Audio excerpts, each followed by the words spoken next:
It's good, y'all. It's your boy Cozy Boy Don, man. Got my boy Kenny back in the building, man. We back for another episode of the Cozy Corner, man. If you're a frequent watcher of the show, you know we didn't post last week. That's on me. It's not that we didn't record the show. The audio for my side got messed up. You could only hear him for it, and that was like a 2-hour thing. So my fault. Hey, It happens. Right. It happens. I got everything straightened out now, though. I'm gonna double check it right now to make sure. Yes, both of our mics are going, so we're good. We got a solid sound check now. We're good, and we're gonna change up the format of the show a little bit. We're gonna start with basketball first because that's what this channel is based about, and then we're gonna hop into football on the back end of it. So we're gonna start with the NBA. The NBA this past weekend was just crazy. Like a whole bunch of shit happened. We're 20 games in about. Things are happening. Certain teams are up. Certain teams are down. Niggas feelings starting to get hurt. But let's start with the crazy shit that happened on Sunday night in Detroit, Little Caesars Arena. Always Detroit, bro. The Pistons and the Lakers. Now, if you haven't, I just posted this video today. It's Tuesday, but this is coming out Thursday. Just posted a video today, Tuesday, about Cade Cunningham. Go check that out if you haven't. But I was watching him, trying to get a feel. Just been watching a few of his games to get a feel of what I've been seeing, what I like seeing, and things like that. And I'm watching the game. I'm like, okay, he's doing his thing. It's a good game. The Pistons are starting to get out on him. Jeremy Grant was on fire. He was on fire. He was hitting. What? He had like 4 threes in a row before halftime, and he kept going into the third quarter. So going back and forth, the size played a factor into it. Isaiah Stewart's only like 6'8", 6'9". And the Lakers are obviously a large team. So they were killing them on the boards, getting hella free throws. And was it Anthony Davis at the free throw line? I don't remember who was at the free throw line. But if you know how the free throw line thing is stacked up, there's 2 people on this side and 1 player from the other team in the middle. So Isaiah Stewart's in the middle, LeBron's at the top, and I'm pretty sure was that Anthony Davis? Was that I don't know who else was on the court. I don't really care. So normally when you're doing that, you're trying to get like swim through the DeAndre Jordan on the bottom. Yeah. So you're gonna try to swim through the middle to try to get the rebound. Some people care to do that, some people don't. Isaiah Stewart plays hard all the time. He's been playing hard since he was at La Lumiere. So just take that into a factor. And you want to explain the rest? I like how you was explaining it, bro. You keep going. All right. So he's trying to get through the middle to try to get the rebound, and LeBron and DeAndre Jordan are holding him off. They don't want him to get the rebound, and I don't know if he was going too hard or whatever may have you, but LeBron got tired of this nigga pushing him, so he turns around and hauls off and hits him in the face, straight ush. What if his fist was like this? It wasn't open. It was just like this. Nice backhand. Yeah. So he hit him in the face. Elbow a little bit too, I think. I don't think so. I think it's just because of the way the angle went. He went like this, and it just I don't know. So Isaiah Stewart gets hit in the eye right here, right above the eye, and it's like fuck. He takes a knee. He's like, damn, that shit hurt. He's like, shit dropped his ass. Yeah, he had to get on the knee for a second. He got up, and when stuff like that happens, you confront. You be like, what you hit me for, bro?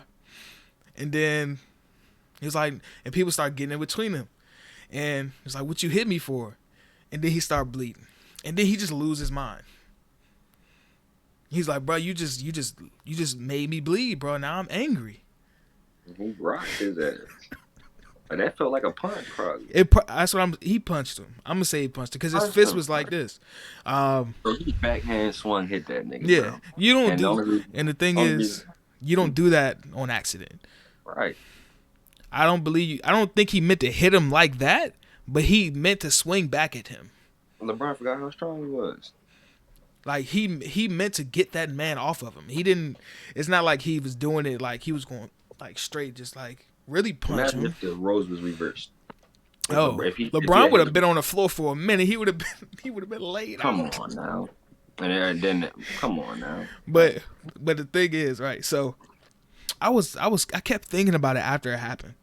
I was just like, what the fuck? We really just seen that he really just hit him in his shit. So he wouldn't have did nobody else like that, bro. I'm pretty sure. But see, the thing is, right? Isaiah Stewart got a reputation. I was even watching some of the clips I compiled for the K video. He was wilding. He be wilding. There was multiple times when they played the Pacers, this like a week ago, where him and Domantas Sabonis are like just bumping in the post, and he'll get the rebound. He'll just push the shit out of him for no reason. He pushed him like 3 or 4 times for no reason. So it's not like Isaiah Stewart is innocent in all of this. He plays really hard, and sometimes he pushes the line like on some like Dwight Howard shit. Like Dwight Howard be doing that same shit too. Dwight Howard be pushing niggas, just trying to do a little bit extra. So I don't have a problem with it. It's part of the big man game. I don't have a real problem with it, but sometimes he be taking that shit too far. Ain't nobody ever say Kevin Garnett took that shit too far. But Kevin Garnett was an all-time great player, so people gonna give him that. You know what I'm saying? That's the same with LeBron, the greatest, but it don't matter. He hit that man in the face. No, I'm talking about like how hard niggas be going. I'm not talking about like if you hit him or you didn't. Star players have done some sucker shit before. Like Chris Paul been kicking motherfuckers in the nuts. So I mean, it ain't like everybody human. If you get mad, you might react out of character for a second. But the thing about this is he wouldn't let the shit go. He's just like, nah, I'm cool. I'm gonna walk away, and then he break free, and then he start running towards him. Now, a lot of people were saying he was face to face with LeBron and he didn't do shit. I don't think that's the case. I think whenever they saw him like start to like move, like from side to side, they kind of grabbed his arm so he didn't try to get closer to him. But 5 niggas holding him. Niggas talking about he was in his face. If you wanted to do something, you would have did something. 5 niggas holding him. But and he's looking LeBron James in the eye. He just looked his idol, the nigga that he's been idolizing for the last 15 years, in the eye, saying, "Oh shit, I'm about to smack this nigga." That shit just don't happen that fast. And like we said this last time with the Jokic thing, we don't want people fighting. You know what I'm saying? And I'm not gonna be on somebody's ass for being like, oh, if you want to fight, then you gonna fight. I don't want niggas to fight. I don't at all, cause we just hooping. But sometimes you do sucker shit, and then it ends up being like, oh, we gotta confront you about it. But there's so many funny things about this, bro. So many. They didn't let nobody confront LeBron about it. That shit blows me, bro. But LeBron wouldn't do that to nobody else, bro. I get the Lakers side of it though, because it's like, bro, you're not finna touch this, man. What are you talking about? You're not finna touch my teammate like that. But the funniest part was him sprinting into the locker room. The funniest part was him sprinting into the locker room, thinking he was gonna make it to the other side of the tunnel. Yeah, I don't know what the fuck that was. And then the video, somebody was like, Carmelo was like, he's not coming on this side. And then you see Corey Joseph kind of start walking past. He's like, what you doing over here? A whole lot of pump faking.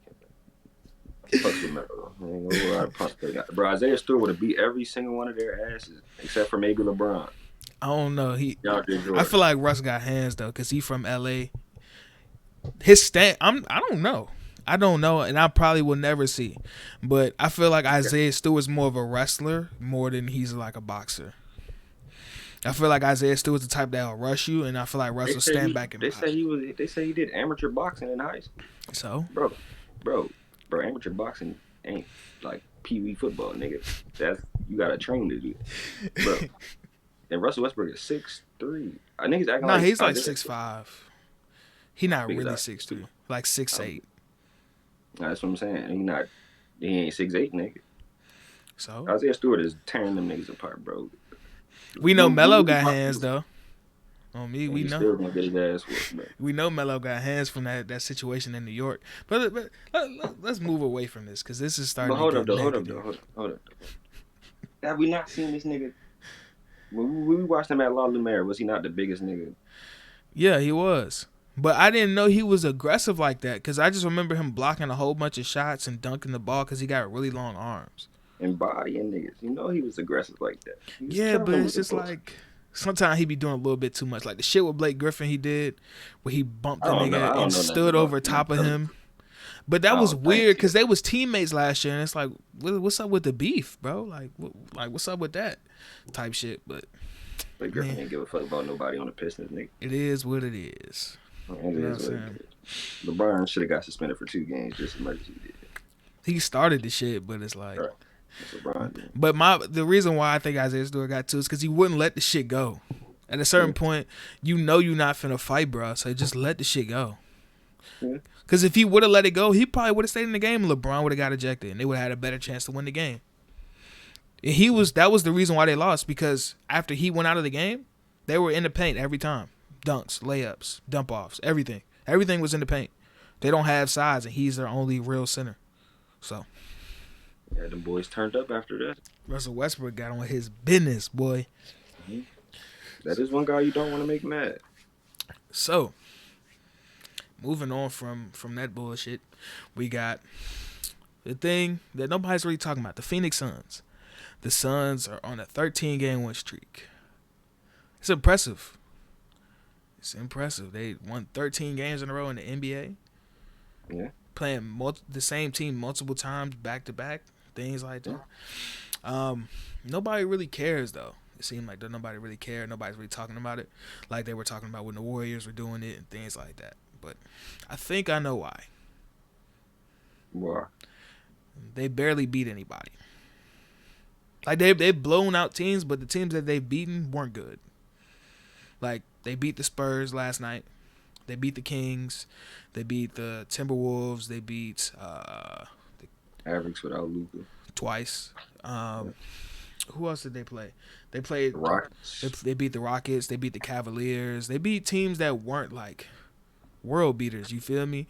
It's not like they was going against the Lakers and then they played the Clippers and then they played the Warriors and they played the Mavericks and they beat Jokic They beat the Nuggets the other night without Jokic. So it's like it's impressive as hell because you're rattling off that many wins and y'all keeping it locked in and y'all going on y'all run.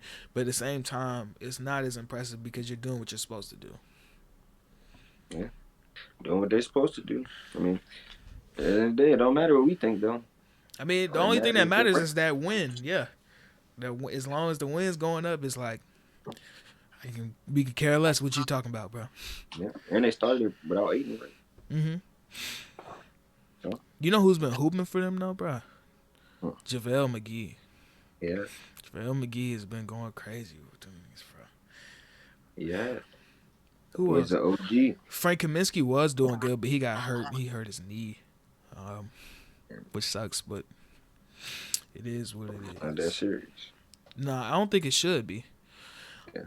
But moving on from one of the hotter teams in the West, we got one of the hotter teams in the East. The Washington Wizards. My boy, Kenny Mack team. Indeed. They did take an L last night, but it was electric.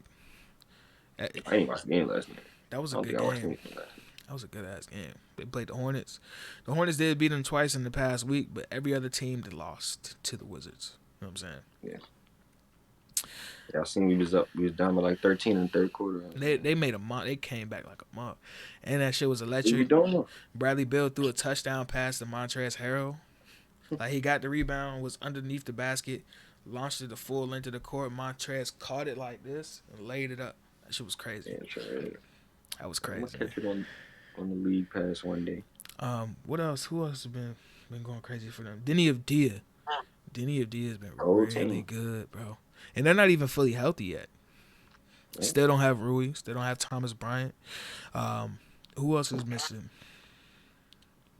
Bertans. Oh yeah.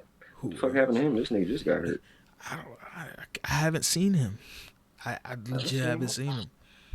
But he just got hurt. I just seen him like a week or two ago. They talking about they sending him to the go-go for practice and shit. Hey, everybody going down to the G League. And they hooping they ass off. Cam Thomas had 40 twice. What? And it sucks. And you sent me the other day, Jalen Johnson had 20 boards in a game. He was like 20 and 20. You might as well call him up now. They can. Hunter's hurt, right? Wow. Yeah, he is hurt. They can call him up. They can. Or are you saying because they don't have no spot? Yeah, because it's like Like the league is starting to get so talented, bro, that like there is no choice but for some of these rookies to go to the G League. Like first round picks are going to the G League. Like Keon Johnson is in the G League. Yeah, like that's crazy. You seen Jalen Johnson's in the G League. Like, come on now. seen that Cam Johnson, Cam Johnson, whatever his last name is. What's his last? Cam Thomas. Yeah. In that interview when he was talking about how he played Kevin Durant 1-on-1 and all that stuff. I didn't see that. He said he beat him 1-on-1 on post ups, but he was saying they just be talking about like how he thinks he's a better scorer at 23 than KD was. Bro, KD averaged 30 points a game in his third year in the league. I don't know if he was a better scorer. He wasn't in the G League, but like you said, that's part of it. That's just part of the game now. Like the game is evolving so much that like everybody's super talented, so it's like some of y'all gonna have to go down to the G League, and in turn, it makes the G League more exciting. So yeah, that's cool with me. You know, I didn't even know we had that boy. What's his name? Kyrie Walker. You know we had that. I had to go see him now. Who else do I? Brandon Boston was doing his thing in the G League games that I watched when they played the Ignite. Mm-hmm. He came up and had a couple good games with the Clippers too. So they got a steal in the draft. He was a second round pick. Just how Sharif Cooper was a second round pick. Yeah, he down there. He down there in the G League giving them that work. Sharif looked like he got a little bigger. He always been like a little strong. He always been a little bit strong, but he putting on weight, stuff like that. Mm-hmm. But the thing with Brandon Boston was that I was like, why isn't he like a first round guy? It's because like his shots weren't falling, but it was like they weren't terrible misses. Like all of them weren't. It's not like he can't shoot. Yeah. It's just like some of it was off. Sometimes he wasn't taking it strong and things like that. But the talent was evident. So he's gonna be really, really good. Definitely evident. And let's take a little bit of a turn from a good situation to a tumultuous situation. We're gonna go to the Sacramento Kings. Sacramento Kings. I feel bad for the Kings fans out there. They have fans. Yeah, they do have fans. I be in their subreddit. They got fans. They strong. They suck. They fucking suck. And it's not for a lack of talent. I don't know what the hell it is. I don't know if they don't have any continuity, but they running a goddamn clown show out there. Luke Walton just got fired on Sunday, and then they go out last night and lose to the 76ers, which is credit to them because they've been doing this. They've been jerry-rigging their whole season so far. They beat the Kings without their starting five. No Seth Curry. No Joel Embiid. No Tobias Harris. Had Tobias out there. No. There were some other guys that were missing too. I think Furkan Korkmaz was missing. They were like... There was a Tyrese Maxey, Andre Drummond, Matisse Thybulle, George Niang. Shout out to George Niang, man. Iowa State legend, man. He was on some of those good Iowa State teams. He's been playing really, really good for them, bro. Like really good. Yeah. They lost to the 76ers without their starting five. And I don't know what needs to change. I'm probably gonna go back and watch watch their games to see what the fucking problem is. Because it's like De'Aaron Fox is not hooping. And I was reading some of the things in the subreddit. It was like because they changed his role. They have Tyrese Halliburton kind of running the show, and then it's just De'Aaron scoring. De'Aaron is not a scorer, really. He's not a guy that you count on to go get a bucket. De'Aaron is going to create buckets for guys and get his own bucket, like a John Wall. But they haven't played. Why would they draft two guards? Even last year, I mean, Tyrese Halliburton, he's nice, but why the fuck would they draft Tyrese Halliburton? I wasn't mad at that because that was like the 12th pick in that draft. Who else could they have picked in that range that would have been like a wing? Because Denny Avdija was gone, Patrick Williams was gone. This is second year? Yeah, he was a 2020 draft. I still don't know why the Kings didn't draft Moses Moody this year, but it is what it is. They do not need no more guards, bro. And they drafted Davion Mitchell this year, so I was like, that's why they some shit. What are we doing? 5 guards? What are we doing? And And you then have De'Aaron Fox. you have De'Aaron Fox, Buddy Hield, Tyrese Halliburton, and Davion Mitchell. And if you want to count Terrence Davis, you can, and whoever else is on the team. But I can't think of nobody in the draft last year though. okay, let me pull it. Fuck that. I don't feel like pulling it up. I just remember like the top guys, like the top five, which is Anthony Edwards, obviously. Then it was LaMelo. No, it wasn't LaMelo. It was James Wiseman, then LaMelo, Patrick Williams, and then it was who had the 5th pick? Did Big O go before? I think he went top 10, didn't he? He went to the Hawks. I think he went 17. Oh, then they could have got him. Even though he's not better than Tyrese Halliburton, but I mean, I like at least Tyrese Halliburton has been good. Like him and De'Aaron can work in tandem. They just have to share the playmaking role. But just putting the hands solely in the ball, putting the ball in Tyrese Halliburton's hands is not good for De'Aaron Fox. Buddy Hield's supposed to be out of there now. So is Marvin Bagley. They've been sitting on Marvin Bagley. Now he probably has no trade value because they've been sitting on him for so long. So it's like, what do you do? That's his fault though. That nigga ain't did nothing. The first 2 years he was hurt, and then it's just been downhill from there. So hopefully he'll find him a new home somewhere. They suck. I don't want to keep talking about it because I want to see games and actually get like proof as to why. So we're going to move on and get back on the upswing. You feel me? We're going to talk about a team that in last week's show, if it wasn't Mango, we would have been talking about them. We had a fire trade idea for them, but it seems like they've routed off 4 wins in a row, which changes a lot early in the season. So Minnesota Timberwolves, 4-game winning streak, 8-9. And it's positive because they're known to go on these long losing streaks. They'll end up losing like 4 games, then they'll turn to 10, then 15. But they went on like a 5 or 6 game losing streak, and they just like, okay, stay locked in, stay in tune. They got 4 wins in a row. Anthony Edwards been playing well. Cat been playing well. D'Angelo Russell doing his thing. Shout out to my boy Jay Vando. Shout out to Patrick Beverly. You know what I'm saying? Those my guys. Yeah. They got a decent team over there.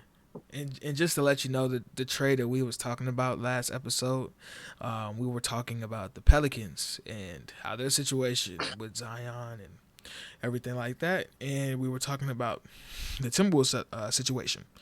Now, we were talking about how Zion and Brandon Ingram weren't going to work out. Even when Zion gets healthy, I still don't think it's going to work out because their skill sets don't complement each other. So we were thinking about that, and we were talking about how Anthony Edwards is treated like he's the number 1 guy on the team for the Timberwolves. And if you were to swap Cat with Zion, even though the contracts wouldn't work, obviously, that would be fucking fun. Like, that would be epically fun. So that was that. Yep. And so they're getting it together now. Yeah, they getting their shit together. They tired of this losing shit. Anthony Edwards continues to be one of the funniest players in the NBA too. I don't think I said this to you, but it was after the game, and I don't know if it was like a security guard or one of the assistant coaches. He gave him his chain, and he was wearing his chain. Good man. He was like, "You gotta stop. Tell these folks stop playing with you, man." Good man. He was a good dude. Yeah.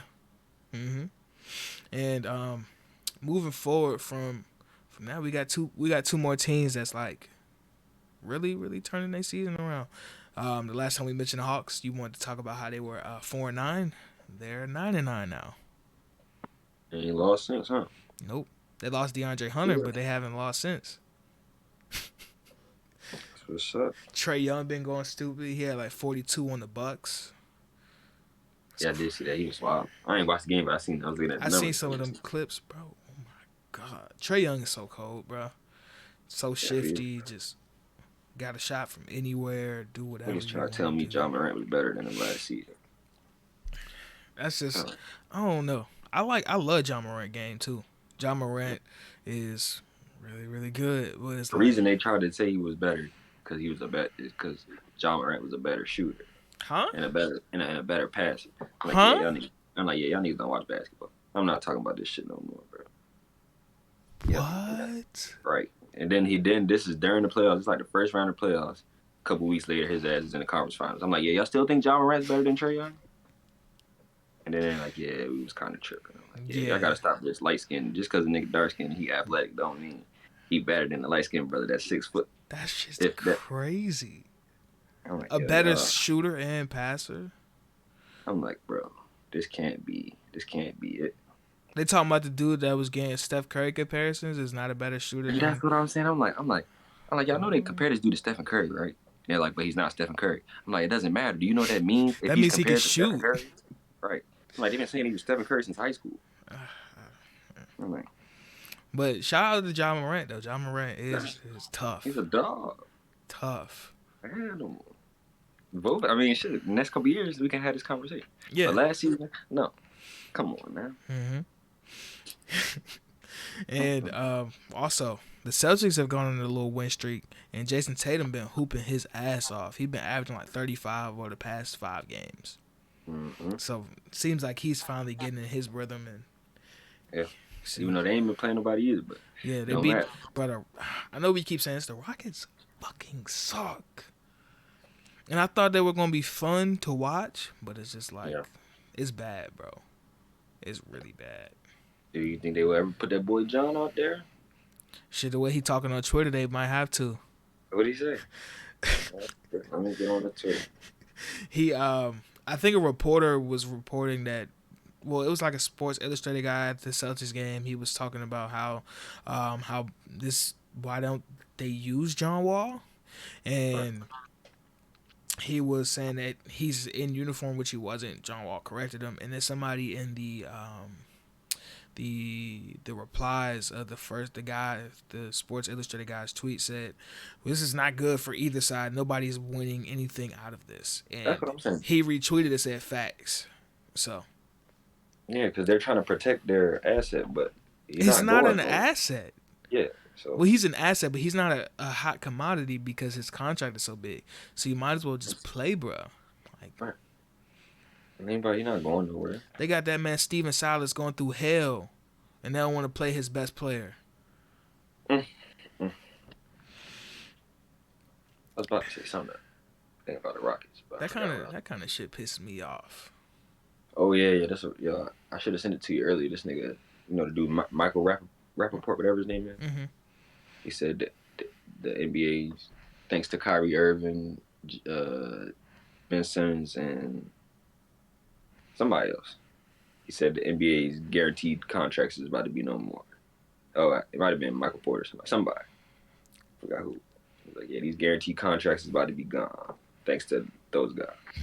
Yeah, okay. And he might be right. They're not paying. I don't think they're paying Kyrie. First of all, yeah. If he's not there, he's not getting game checks. The same thing with the Ben Simmons shit. They're fining Ben Simmons all of his money back. So I don't know about that. And then but the is Michael. That worth it? Well, shit, they getting their money back. Goddamn. Yeah. Ain't nothing they can do about it now. And it's not like they're rookies. Kyrie Irving's in what, year 10? Yeah. Ben Simmons is in what, year 5, year 6? Yeah. Michael Porter is hurt. Michael Porter has nothing to do with Ben Simmons. Giving Garrett guys this money and then they not showing up. Regardless, even if they not playing, they signed that contract. A bad contract is a bad contract. If you're investing it's just like investing in something. If you invest in something and it doesn't work out, then it's a loss. You know what I'm saying? Bro. But nothing's wrong with these guys. Michael Porter has a nerve problem in his back. I'm talking about Kyrie and Ben Simmons. Yes, we understand the situations that they're in, but the team isn't really hurting with money-wise because they're not the players that they're supposed to be paying. They're not paying them, or they're paying the money. They're getting the money back. But that money that's going to them books could be spent on somebody else, bro. 2, 3 other players. But so I'll concede the Kyrie shit. The Ben Simmons part, right? The Ben Simmons thing, I'm not going to concede on that because Ben Simmons signed that contract in 2019 after the 2019 season? Yeah, something like that. So he's played 2 seasons since. So it's not like a situation that's been like it just happened over the summer. It's not something that just happened that was happening for 2 and 3 years now. And if the Sixers wanted to trade him, they could have been traded him. But Daryl Morey says I want a whole bunch of shit for him, so we're in that situation. But will guys be doing this if they didn't have? You don't see nobody in the NFL doing no shit like this because they don't got guaranteed money. But but that's collectively bargained. It's an agreement with the NBA and shit like that. What he's saying. And if they come to the table with that shit the next time, there's gonna be a lockout for I don't know how long. I don't think that shit's gonna change. They may change like the scale if motherfuckers is like that, but I don't think they ever get rid of guaranteed contracts.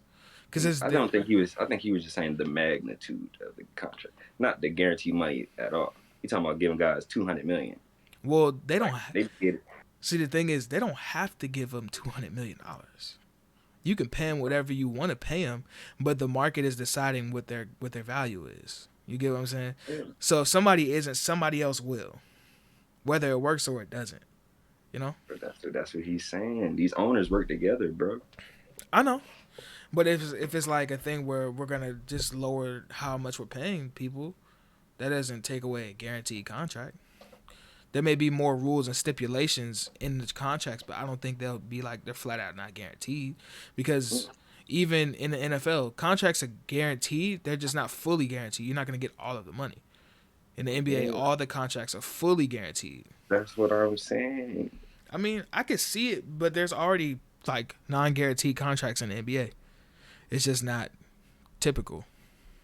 Yeah, bro, who got a non-guaranteed contract? Like guys like in the G League, like two-way contracts, guys that are on the end of bench, stuff like that. Yeah, bro, we're not talking about that, bro. But I mean, it'd be interesting to see how all of this shit unfolds, because then at that point we'll know. Yeah. So we'll see. Got to get interesting. All right. You got anything? Messed everything up. Yeah. You got anything else you want to add before I get into who's been hooping? All right. So we got our version of like I said, if you're a frequent listener to the show, if we got our version of like players of the week or things like that, who's been hooping is like the equivalent. So we got one player from each conference. Who's been hooping? I'm gonna let you go ahead and go first. My two selections are the like when you asked this question in the beginning of the season, who did I think was gonna ball this year? Mm-hmm. I got the same two answers because they finally showed up. Fucking Jason Tatum. Well, Paul George's been going crazy all year. Yeah. But now they just starting to win them games. They on the middle streak themselves, aren't they? Yeah. Well, I don't know. I know they beat the Mavericks the other day, and they play the Mavericks again tonight. Yeah, but I'm not sure. Paul George got the numbers right here. He averaging 26, 8 rebounds, 5 assists. So he's hooping. Mm-hmm. And then, like you said earlier, Jason Tatum, 4 straight 30-point games. You know, he ain't really been playing nobody. He's starting to get his rhythm. So yeah, it's that time. All right. For me, I'm gonna go with one of my guys. You know what I'm saying? Close to my heart. That went to University of Kentucky. Tyrese Maxey. You know what I'm saying? Baggage claim boys, you feel me? Tyrese Maxey been hooping, bro.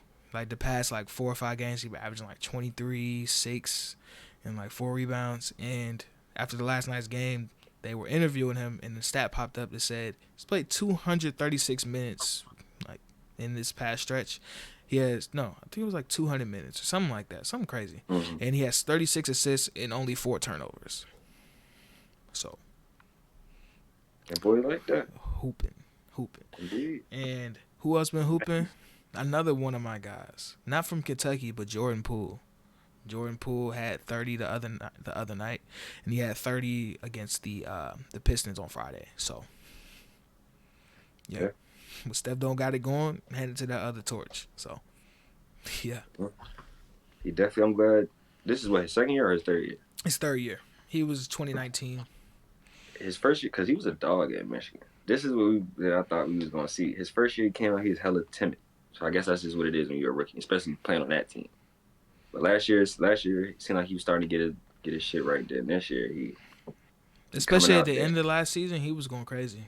Yeah, so I'm happy for that boy Jordan Poole. I thought he was a bust because I had high expectations on him. I'm like, wait a minute, what the hell happened? Now, speaking of Michigan, we gonna slide into college hoops real quick. You know what I'm saying? Um, hey, we missed last week's show, so we didn't get a chance to talk about some of the big games that we saw that week. But we can recap a little bit of it. The Champions Classic went down 2 weeks ago. Shit. Nigga, it was all up. You good? These iPhones be without the cameras. I mean, without the case on them, that bitch slick. All right. So there you go. I'm like, I'm gonna cause I'm pause gonna need the it. charge, Eddie. I'm gonna pause it. We'll be right back. All right. So college basketball. We got we're gonna recap from 2 weeks ago. Champions Classic. Kansas beat Michigan State. Duke beat Kentucky. From Kansas, Ochai Agbaji stood out. AJ Hoggard impressed me from Michigan State. He's a bigger guard, 6'4". Got some juice though. He got some little passing juice. Yeah. Got that energy about him. Got that Pennsylvania swag. And Duke beat Kentucky, unfortunately. Standouts for Duke, Trevor Keels. Trevor Keels stole the show. Wendell Moore, telling you, bro, Wendell Moore been hooping, bro. And then obviously Paolo. And for Kentucky, we had Oscar Tshiebwe and Xavier Wheeler were playing really, really well. I need to lock in with Kentucky and watch some more of their games. They just haven't been playing anybody, and I've been focused on. I tried to watch that Ohio game, but as soon as I turned it on, it got turned up. So I was like, fuck. Yeah, I need to lock in. And then after that, we had 2 top 5 matchups that weekend. UCLA and Villanova played. Fire game. Went to overtime. UCLA pulled out the dub. And the day after that, Gonzaga beat the holy hell out of number 5 at the time, Texas. I don't even know where they're ranked at anymore. It doesn't really matter. Drew Timme gave them boys 37 of them things. And him and Andrew Nembhard was like these. You know what I'm saying? They were locked in. So we got to get Gonzaga in the big conference. I don't know. What conference would they go to? The Pac-12? Yeah, have to. Swap them out with Washington. No, I can't take Washington. The way they've been playing football and basketball these past few years, you can get their ass up out of here. Fuck around. I don't know who you would take out. Who would you take out? I'm telling you, it'd be Washington. Colorado down there just as bad. But their basketball team tried to play. Yeah, they were decent last year with McKinley writing them, so yeah. I'll lead them in there. But at least Gonzaga's playing a good non-conference schedule. They play Texas, and we're going to jump ahead. Tonight they playing UCLA. Yeah, it's a good college basketball. Number 1 against number 2. We had number 1 against number 2 in women's basketball yesterday. That was fun. Shout out to Zia Cook for South Carolina and Leah Boston. They was going. Zia Cook is so tough, bro. She's so tough, bro. And that girl, she had 22 and 15. Leah Boston, yeah. She was going bonkers. Paige did her thing in the first half, and then they kind of tapered off in the second half. You said what her name was? Aaliyah Boston. Aaliyah Boston. She had the dreads. Yeah, number 4. Yeah. No, is it a big girl you talking about? Yes, the center. I don't know why that didn't look like her name when it came up on the screen. There was 2 Aaliyahs. There was an Aaliyah on UConn too. She had the same type of hair, everything. Yeah. She was gonna bark. She's one of the best players in the country. You know what I'm saying? She gotta be. League her. For sure. League Zia Cook first though. Her game is crazy. Her little rat-a-tat, pull up. Oh my God. All right. So number 1 against number 2. Who you got in this game? We playing in Vegas. It's a neutral-ish game. Who you rocking with, my boy? UCLA Gonzaga. You know I gotta rock with UCLA. And you want to see what Chet about tonight? For sure. You want to see what Chet about tonight? So it's really up to him. They beat the hell out of. I don't remember who they played last night. They played somebody, and they was up by 40 at a point. So they said he had 20. He only played 20 minutes or something like that. Yeah, he dominating the lower level competition. The one big game they had, he didn't really do too much. So it's gonna be interesting to see how he can deal with the physicality of this team, because Jaime Jaquez is probably gonna be the one that's guarding him, and Miles Johnson. UCLA still got 50, the big boy Big 50? 50? I don't think so. He wore Maybe number it's 5? 15. 15, maybe. Yeah, Johnson. I He, think it's he's Miles big, Johnson. big man. hmm He's gonna be on Drew Timmy though. Hopefully he got a beard, right? hmm Yeah, hopefully he can guard that nigga. That's gonna be one of the better matchups. And Tiger Campbell and I was about to say RJ and Andrew Nemhard are gonna be the matchup at the guard position to see who's really like who's gonna control the game and things like that. If you don't watch college basketball, more times than not, the point guards are the ones that control most of the game because it's a slower game. They want to run specific sets and actions and things like that. So it's those two are going to be the key to the game. If Tiger Campbell can slow down Andrew Nemhard, then it's going to limit Drew Timmy. He's small though. Yeah, he's small, but he's feisty. He'll get in you. And he didn't get activated to the end of that that Villanova game, huh? Mm-hmm. And don't forget Jules Bernard. They might throw Jules Bernard on He's tough. Andrew too. That whole starting five is nice. That's why I picked them. They got a good starting five. I don't know if they got anybody to guard Johnny Juzang either, so I'm gonna go with UCLA. Yeah. I'm gonna go with UCLA. I think they have a little bit more firepower than Gonzaga, but it's definitely gonna be a good game. 10 o'clock. Was it 10 o'clock or 10:30? I'm gonna say 10 o'clock just to be safe. ESPN, Las Vegas, Good Sam Empire Classic. Tune in, man. Tune in and get tapped in. Classic. You know what I'm saying? But going backwards a little bit, going to take a little back pedal, you feel me? The Cheez-It tournament this past weekend in Boston, Massachusetts, the Cheez-It Hall of Fame tournament or something like that. They had the likes of Purdue, who's a top 3 team in the country now, Villanova, who's a top 10 team in the country now, Tennessee, and UNC. That was fun. That was a lot of fun, bro. Especially that UNC Purdue game in the quarterfinals. Boy, because the first game Villanova kind of ran away with Tennessee's like lunch. Kennedy Chandler got 2 quick fouls to the bench, and then Villanova controlled the pace of the game, and they ended up winning by like 30. So, is he a freshman, Ivy? Mm-hmm. Or is he sophomore? No, Jaden Ivey's a sophomore. I thought you were talking about Kate Chandler, but what he was doing what happened last year? He was alright. He's like the guy that you like, Tyrese Halliburton. He was alright his freshman year, or even Ja Morant. Like Ja Morant was alright his freshman year at Murray State, and his second year he just got better and he just took off. Same kind of story. That boy said he's a pro. His mom was a pro. Oh yeah. His mom is the head coach for Notre Dame's women's basketball. So I was like, he was around like Skylar and them when he was a kid. He learned from them, favorite players and things like that. So, yeah, he come from a basketball family. His mom played in the WNBA, everything like that. That's a real, for real. But speaking of Jaden Ivey is, in one word, electric. Like, his athleticism, his speed is unmatched at the college level. I don't think anybody can get from end to end as fast as he can with the ball. Yeah. And I feel like the game is starting to slow down for him because he's moving at 1,000 miles per hour, but he's still able to make good reads on these fast breaks. Like some of the ones where he was sprinting down the court, just dump off, hook pass, dunk on you. Like, he's crazy. Like, he's fucking crazy. It's crazy. I'm gonna have to watch the who they just played, Villanova or Tennessee. Villanova. That Villanova game was really good. I barely watched. Like, I had that game on my computer and had the NFL on my phone. I was like, I gotta watch this. And I wanted to see how Villanova was gonna play him. That was a really, really good game.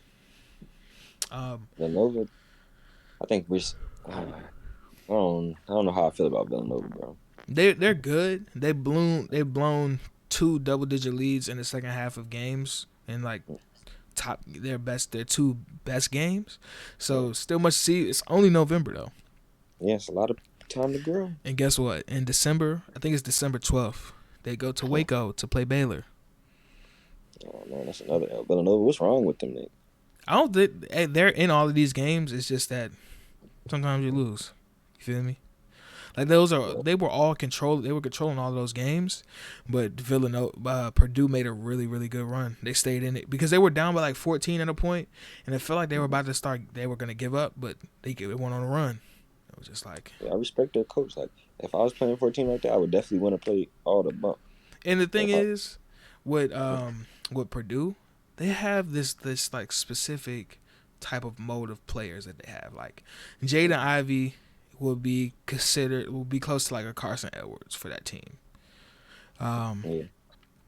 Stefanovic, oh my God, in that UNC game, he was hitting hella threes. Number 55, he's coming off that zoom action, quick release, pow, pow, pow. I don't remember what dude's name was from that tournament team when they played, was that Virginia or Tennessee? And they was just going back and forth the entire tournament game. He plays that role. And then Matt Harms was on that team with Carson Edwards and that other guy. 7'3", and they have a 7'4" player on their team who's really good too. They always have like the largest man in college basketball. Yeah, that's why he got on the bench. I forgot that he was there last year. Yeah, Edie, he's really good. He had to put the other big man on the bench now. Did you like what you saw from UNC in their game against Purdue? You know, I only really tune in the shit when it's fourth quarter. So when I tuned in, that shit was pretty much Purdue was controlling the game. So. But I see my boy Caleb Love banged out. I see him head at the rim. So I see the boy grew, got some more athleticism in him. He's gonna be the key for their team to really go. So yeah, like RJ Davis was hooping too. Like RJ was hooping. Yeah, and my boy didn't get off the bench. What's his name? You talking about Armando Bacot? Yeah, that boy was on the bench. I was like, damn, this time has flew. Hey man, he thought he was a top 10 player in the country. Sometimes it go down like that. You know what I'm saying? Sometimes it go down. Moving on from that, we got another like top tier matchup on Friday, the day after Black Friday. Duke Gonzaga, Vegas again. So, hey, that's when that's coming up. Friday. Jeez. I think it's at 9:30. It's COVID. All the coaches couldn't do what they wanted to do last year. They said, "Fuck, we doing it all this year." Yes, sir. Yes, sir. Yes, sir. Maybe that's why I'm not used to all these. It's hella bump. Maui is gonna be interesting. Houston looks really, really good. They blew out Butler last night. Marcus Sasser's really good. Marcus Sasser's a dog. And if they match up, I don't remember who's on the other side, or I think Oregon is on the other side. So if Oregon wins, I think they beat Chaminade, and if they beat either the winner of Notre Dame and it already started? Yeah, it started yesterday. That's the Maui, but it's in Vegas. Everything is in Vegas. I see. I guess they can't travel to Hawaii. Yeah. The Hawaiians said they don't want us coming over there anyway. Hell nah. But that should be a good tournament. I'm excited tomorrow to see Imani play against a real team. He had his first bad game against Western Kentucky. Did they end up winning or they lost? They won. They beat Western Kentucky. Jalen Duren had a really good game in that game. He had like 22, 10 rebounds and 5 blocks. He's a pro. Yeah, for sure. Pro. But speaking of freshmen, what freshmen have been impressing you so far? Yeah, you heard. He's from our beloved Maryland. I don't know. What conference? He's in what's it called? Big East. Big East. Is a school Team Mello. Back in the day, you know. I don't know. I never even heard of him until I don't know that. I turned on he played for Marquette. His name is Justin Lewis. Mm-hmm. But the only reason that caught my eye, because I have a cousin, the exact same name, Justin Lewis, and that nigga nice as fuck. He's 11 years old. So I texted my cousin. I'm like, yeah, tune into the game. It's a dude got the same name as you. You know, text me talking about something. Is he nice? Like, hell yeah. Should he D1? He had Marquette. Shit, you might as well be. Nigga, shit. He averaged 17 and 8 this year as a freshman, you know. Mm-hmm. I looked up his game log. This nigga literally is getting 17 every game, except for one. The other game, he got 21. And they've been playing some bump. Ole Miss. They got blown out by St. Bonaventure. St. Bonaventure, their defense is wild. That big man, number 21, he blocks everything. Yeah, I'm gonna catch them on the YouTube channel. We gotta shout out that boy because I'm about to be watching him. I don't know his channel though. I'm not gonna say it because I don't want to make his Yeah, spot hot. You feel me? yeah, So yeah. You're right. You're right. He is. I Yeah, don't want to yeah, make the spot hot. yeah. Yeah. Well, Um, shout out to you. Shout out to you. Shout out to you. If you know who But you are, you know what I'm saying? If you come across this, shout out to you. You help out everybody. yeah, yeah. Justin Lewis, Marquette, about 6'7", 6'8" from Baltimore. Mm-hmm. You know what I'm saying? He looks like he got hoop game. All right, all right. Do you have any more? Because I got like three or four on my All the other brain. ones was the guys that, lottery picks. I figured we ain't really had to say it. So, Yeah, that's facts. yeah, That's facts. yeah. People that have caught my eye so far, um, like I said, Imani. Like, it's not even the fact that he's like scoring, his passing. Even though his assist numbers aren't there, his passing ability, I didn't know Yeah. he had that. And credit to Penny Hardaway for putting the ball in that young man's hands because he's not strong enough to play on the wings or in the post, so he's gonna have to be a guard. And Yeah. I think that's gonna be really good for his game as he Yeah. gets older. So, Yeah. Imani Bates, He Kendall, sees the thing. yeah, Kendall Brown, freshman at Baylor. He's probably gonna be a draft pick too. I don't think a lot of people know who he is though. He's a wing player. It's just like Greg Brown. Bouncy, Sound like Greg bouncy. Brown. Boy, Bouncy. he crazy bounce, like Oh. head at the rim bounce. What did you say the name was again? Greg. What's the Kendall name? Brown. Kendall. Yeah, Kendall Brown. Where's number 2 for Baylor? He's a starter. Okay. Baylor's going to be really good. James Akinjo had a really good game against Stanford. Sochan, who's another freshman from like London, he's really good. Adam Flagler, obviously.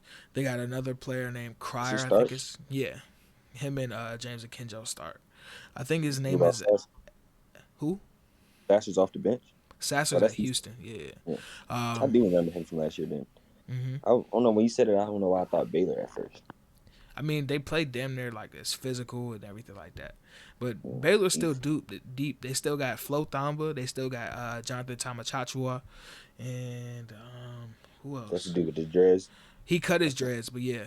Oh, he cut the dreads. Yeah, he got the little fro. Yeah, I love his energy. He brings energy too. Yeah. And L.J. Cryer, who's a sophomore from Baylor. They're really good.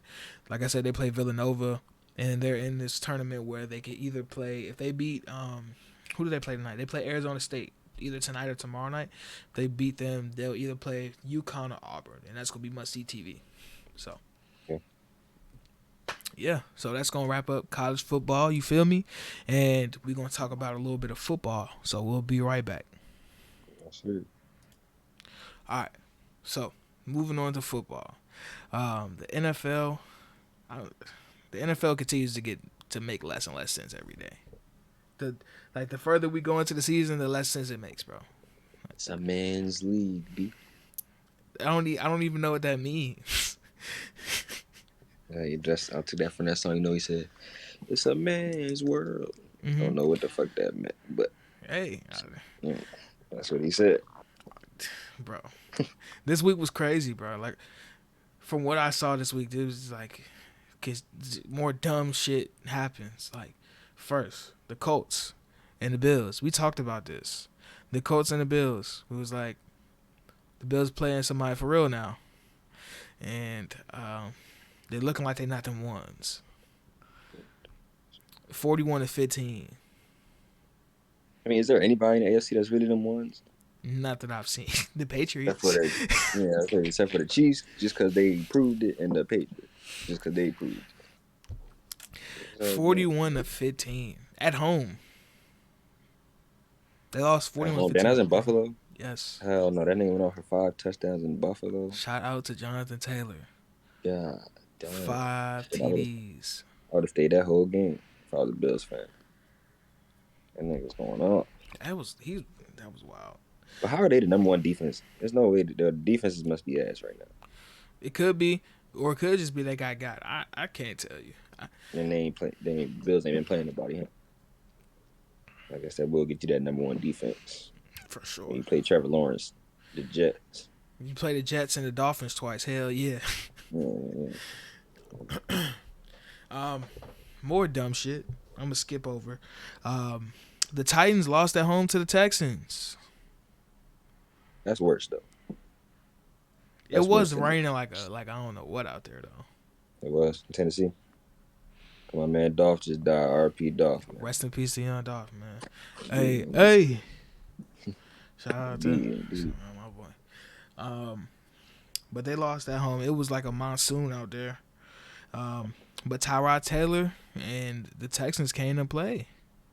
You know what I'm saying? They made that boy Ryan. They made that boy. I was about to say Tyler Hansbrough. What the fuck? Where the fuck is my brain at? Ryan Tannehill.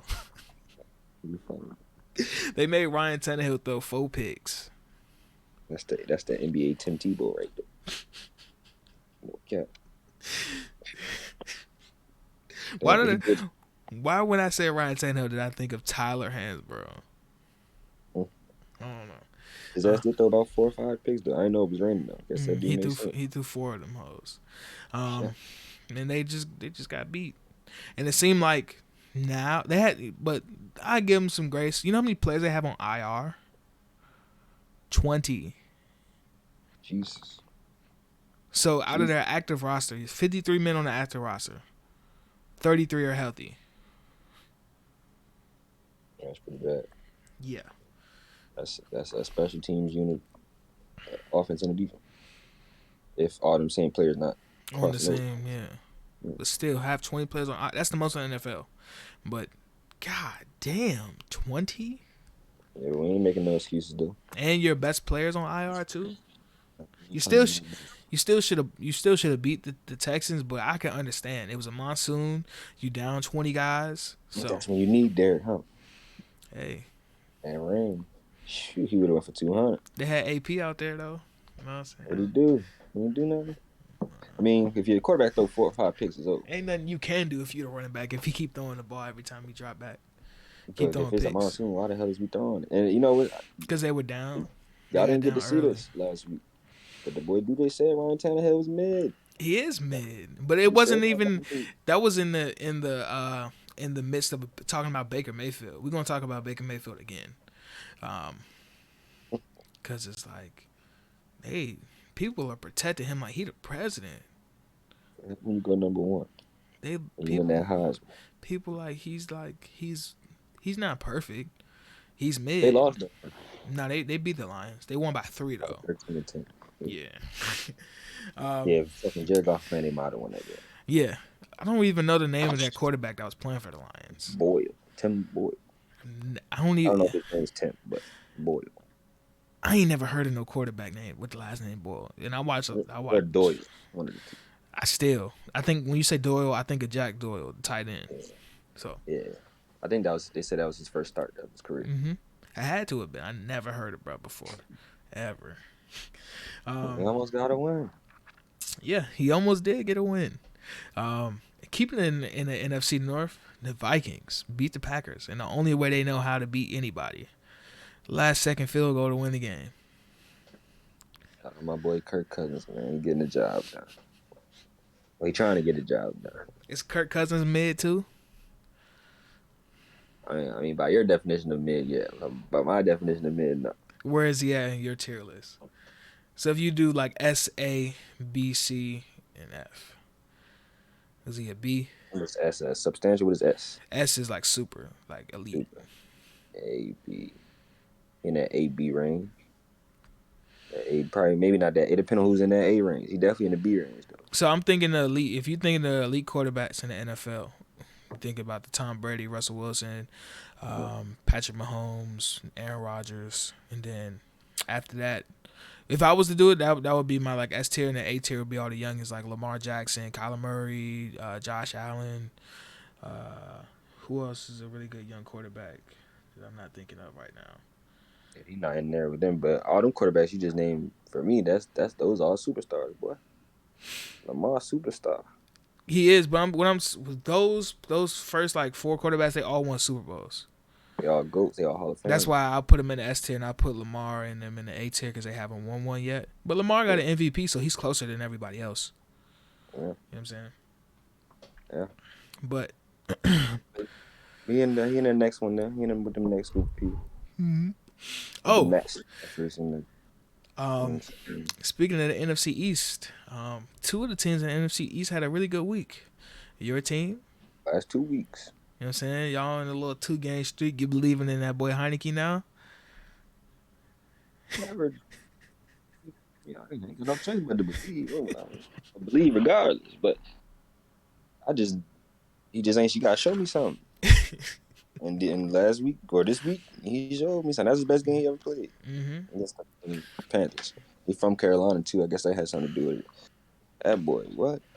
And then we answered all the questions. I don't want to hear nobody saying we should have got Cam. We just beat Cam. Yeah. I don't want to hear that no more. That If they we would could have throw that. won, I would have came on here with my Panther sweater on and all this other shit. I still should have put that hoe on, but It's a good game. They play good. yeah. But no, I don't want to hear that Cam talk no more. I love Cam, and I kind of wanted Cam on my team.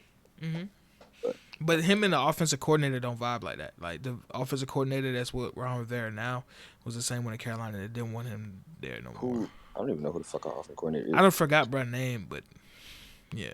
Yeah, it probably is the same guy. He did bring some of his people over there. That's why they didn't get him. But yeah, that's what I was saying. If we didn't get him, then their relationship must not be too good. Yeah.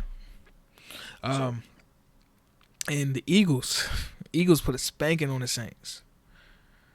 Not surprising.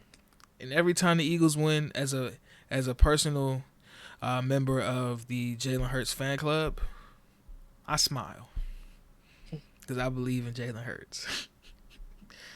That boy Darius Slay had another return for a touchdown. He had a pick six.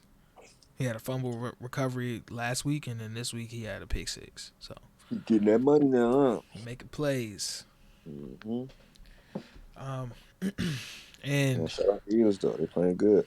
Yeah, and it seems like the Cowboys might lose their next couple games, judging by the way they looked against the Chiefs, and now that they don't have Amari Cooper or CD Lamb for their game on Thursday against the Thursday. Yeah, Thanksgiving. It's the Raiders. Yes. Oh, damn, that is Thanksgiving, huh?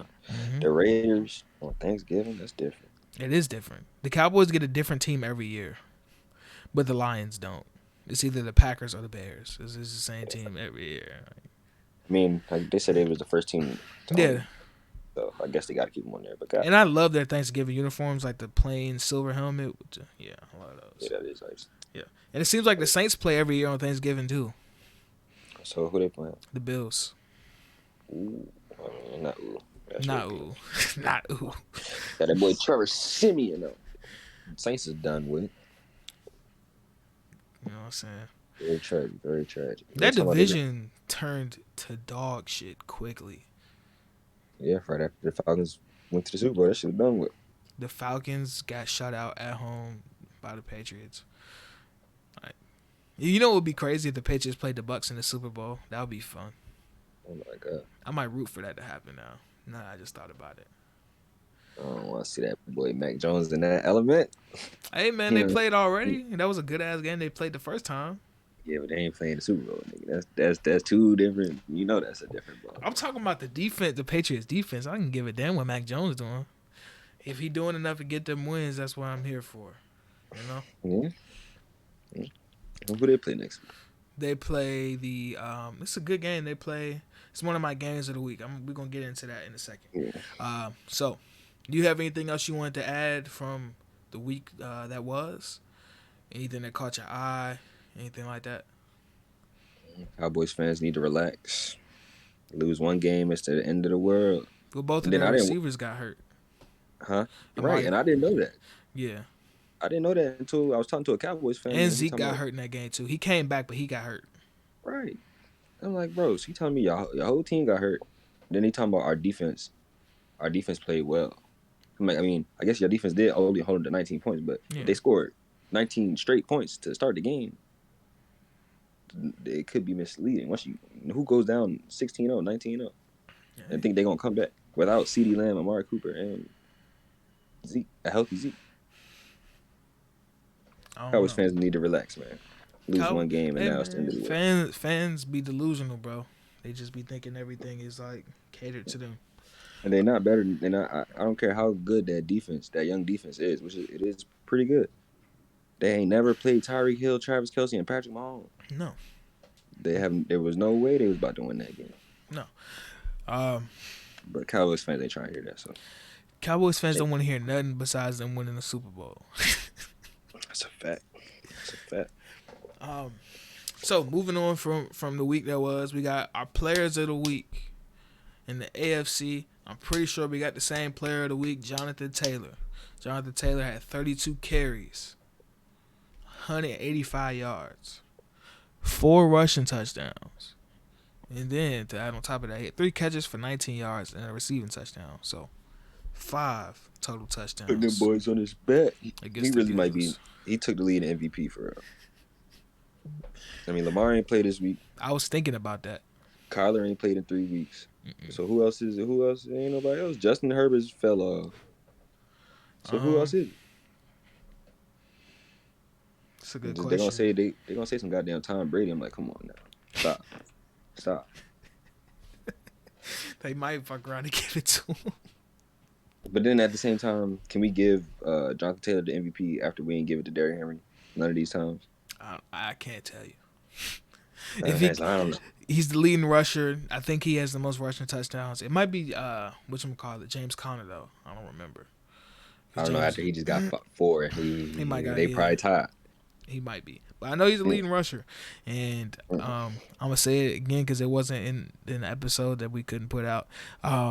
Before the season started, I had a Madden league with some of the homies, and I won the MVP with Jonathan Taylor. He had 2,000 rushing yards and 30 touchdowns. Sure. You know what I'm saying? Bro, he's really a GOAT, bro. Yeah. Wisconsin legend. The best. What, he went second round? I think so. I don't know. I can't. I think he did. That's pretty bad, bro. Hey, Somebody got to have. Running backs don't really go in the first round like that. There's only been a few in the past. There's only been 3 that I can think of right now, which is Saquon, Leonard Fournette, and I just had other bro name in the front of my brain. Todd Gurley. Yeah, Todd Gurley. It wasn't Todd Gurley though. It was more recent. It's Saquon. Christian McCaffrey. He went first round too. Right. Yeah. But I mean, if you think about some of the running backs that was really good, they went in the second round. No, not even the second round. Third. Alvin Kamara was a 3rd round pick. Yeah, this situation different. Yeah, it is. He kind of did that to us. He couldn't get no time at Bama, so he had to go to Tennessee. Yeah. But bro, John Taylor had better college careers than all of them. He did. He was except for maybe McCaffrey. McCaffrey was different. Maybe McCaffrey. He was different. Nah, he. I don't think he had a better career than Saquon either. Saquon shit is crazy. He had more yards than Saquon. Shit, I'm just talking about watching the game. Would you rather watch a Saquon game at Penn State where he hurdling motherfuckers and juking everybody out their shoes and running people over, and not only running the ball at the backfield, catching 80-yard passes for touchdowns and returning kicks for touchdowns? That was special. Yeah, but Jonathan Taylor was pretty special, bro. Yeah, Jonathan Taylor was dogging. He was dogging. One of the best college football seasons of a while. Career. The only difference is he went to Wisconsin. He's probably the best Wisconsin running back in the NFL. All the other Wisconsin running backs that went to the NFL didn't end up doing a single thing. So. Yeah, John Taylor went to Penn State. Come on. It was either Wisconsin or Harvard, so it seems like he picked the right choice. He's going to the league from both of them. For sure. And moving on from offense, we got defense. New England Patriots defense. Yeah. 4 picks, a pick 6, 4 sacks, no points allowed. Pretty simple. They picked off 3 different quarterbacks. So. I was about to say, they ain't had to do that boy Rosen like that. Get him out of here. Get him out of here. I was a believer in Josh Rosen, too. I was fucking with, bro. Not a believer in nothing UCLA football related. And I can't even believe in DTR, bro. Come on. All right. Who you got for AFC? But I was a believer in that boy USC Sam Darnold, though. Definitely was a believer in him. I was a believer in giving him a second chance because I thought the Jets were just running a clown show, but he's not good. I got Austin Eckler. 18 carries, 115 yards, 4 touchdowns. Oh my goodness, he was teeing up too. Bro, I got both of them niggas on my fantasy team. He was hitting, bro. That one of them touchdowns where he hit 2 different people with that juke move and then he scored. Oh my god, that was nasty. Who you got for And defense? defense, I got the Chiefs defense. Mm-hmm. Gave up 9 points against the Cowboys. I don't think they gave up under 15 all season. So, I'm stupid. huh. For NFC, by NFC, I was looking at the Chiefs and the Cowboys game, and I put L'Jarius Sneed on here, but L'Jarius Sneed plays in the AFC. L'Jarius Sneed, the corner, I 6 did, yeah. I tackles, seen you 3 put them in there. PBUs in the pick. Shout out to you. I don't have an NFC Defensive Player of the Week then. Nah, Richard though, I couldn't. It ain't no NFC. I couldn't I find will one either. fuck it. I'm gonna give it to Darius Slay. Yeah, fuck. I gave on the Lions defense, and they fucking lost. But they held them to 13 points. All right, that's cool. I guess so. And offensive player of the week for me for the NFC, Jay Jettis, Justin Jefferson. 8 catches, 169 yards, 2 touchdowns. Easy. Feed him, Kurt. Easy. Feed him. He definitely took that boy up top, whoever that was. A couple times. Yeah. Mine, I got that boy, Taylor Heineke. First I was NFL, considering him too. Yeah, best passer rating of the week. Hey, man. Best game of his career and his hometown. You know what I'm saying? 206 yards. We got 3 touchdowns. No picks. Mm-hmm. 29 rushing yards. And he made just about every play, except for he missed Terry one time in the end zone, but gotta miss him one time. I mean, shit. You can't be perfect. Yeah, the man was eating. Yeah, shout out Taylor Heineke, man. Shout out to the Washington football team, man. Mm-hmm. Defense is, for some reason, looking way better without Chase Young and Montez Sweat. But I ain't tripping. Moving on from week 11, we got week 12. We got our preview. Games of the week. We already spoke about one. We're going to pick these games, you know what I'm saying? Games of the week. First one, Thanksgiving Day, about 4:30. Raiders at the Cowboys. So they confirmed that CD not. What's wrong with CD? Concussion. He got hit in the game. He, on one of the picks, I think that was a L'Jarius Sneed pick, he was going up and he hit his head on the ground. He didn't come back in the game. What you call it? Amari Cooper got an ankle, right? COVID. Damn. And he didn't play at all then. Mm-mm. And what's his name got an ankle injury. Yeah. Sheesh. So we don't know who the fuck playing. Really, all 3 of them niggas might not play. Really. And the Raiders look bad too against the Bengals. So. God damn. Yeah. And it's in Dallas, huh? Yeah. Yeah. Man, that's in 2 days. Man, It's gonna be the day of when I put it out, so it's today. Yeah. Give me I take the Cowboys. Give me the Cowboys. I'm gonna go with the Raiders because they're healthier. Yeah. That's what it's gonna come down to. I don't think it's gonna be a good game though. Well, not a good game. I think it's gonna be a sloppy game because it's like. Yeah, it's not gonna be entertaining. Yeah. It's gonna be close though. Then after that, the race in the AFC North is probably the most intriguing thing in the NFL right now. We got the Steelers going to Cincinnati to play the Bengals on Sunday, 1:00. Big game. Both teams coming off. Oh no, sorry. One team coming off a big dub. One team coming off a tough loss. Yeah. So. Where is he? Says in Cincinnati. Yeah. We're gonna assume T.J. Watt and Minka will be back for this game. I would assume so. Yeah. So give me the Steelers. It's a winner die game for them. I'm gonna go with the Bengals. And speaking of the Steelers, did you see Najee Harris and how he almost tore his entire leg off? He caught I think he caught a pass, and he kind of got when somebody got you by the legs, you're supposed to just go down. Mm-hmm. He didn't go down. He kind of got bent backwards and all this other shit, and then he just got up like nothing happened. A big dude. You know them Alabama shit. Same with Jerry Judy, boy. Them boys be stretching over there. He just got up like nothing happened. Like his whole leg was underneath of him. That's a big boy. Good thing he's 6'3". So, but he's been taking a beating. He got a concussion 2 weeks ago. He got hurt 3 times in that game against the Chargers. So that's what happens when you sign up to play running back for the Steelers. You're gonna take some punishment. You're gonna get your ass whooped. Goodness gracious. What I was about to say. Oh yeah, did you see Taylor Heineke get his ass folded up Boy, I thought he was done with. This nigga was laying out like this. I'm like, oh my god. Sometimes when I be watching football and somebody get tackled weird, I just be like holding my breath. Like, he's not like seriously hurt, is he? And then I'll just get up. Bruh, because you know Like how they they be didn't saying. get folded up and just like, yeah.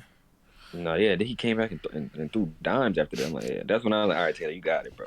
No, You know what I'm bro. saying? It was one play in the Steelers and Chargers game. It was towards the end of the game. I think it was in the fourth quarter. Justin Herbert took off and scrambled, and Cam Hayward chased him down and tackled him from behind and like twisted him up. And then one of the players from the Steelers was just like laying face down on the ground, not moving.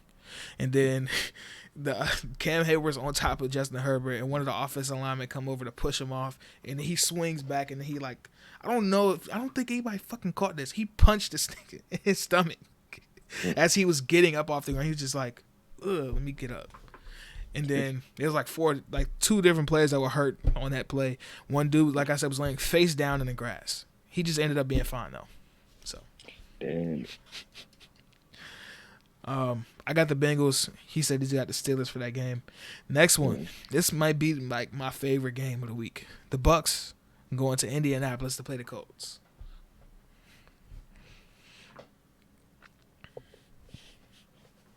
I don't know who to pick. I got the Colts. You rocking with the Colts? Yeah, they better run the rock all over them niggas. Oh no, man! That front seven's still crazy though. Oh, that's gonna be the ball for 10 minutes against the Bucks. Oh. Their defense is beatable if you can run the ball. And if you're gonna sit in the pocket, they can run the ball though. You're gonna sit in the pocket then, no. But Vita Vea did get hurt in that game though. You know what I'm saying? Taylor, that nigga's a beast, and we talking about Quentin Nelson and somebody else, the other pro offensive line.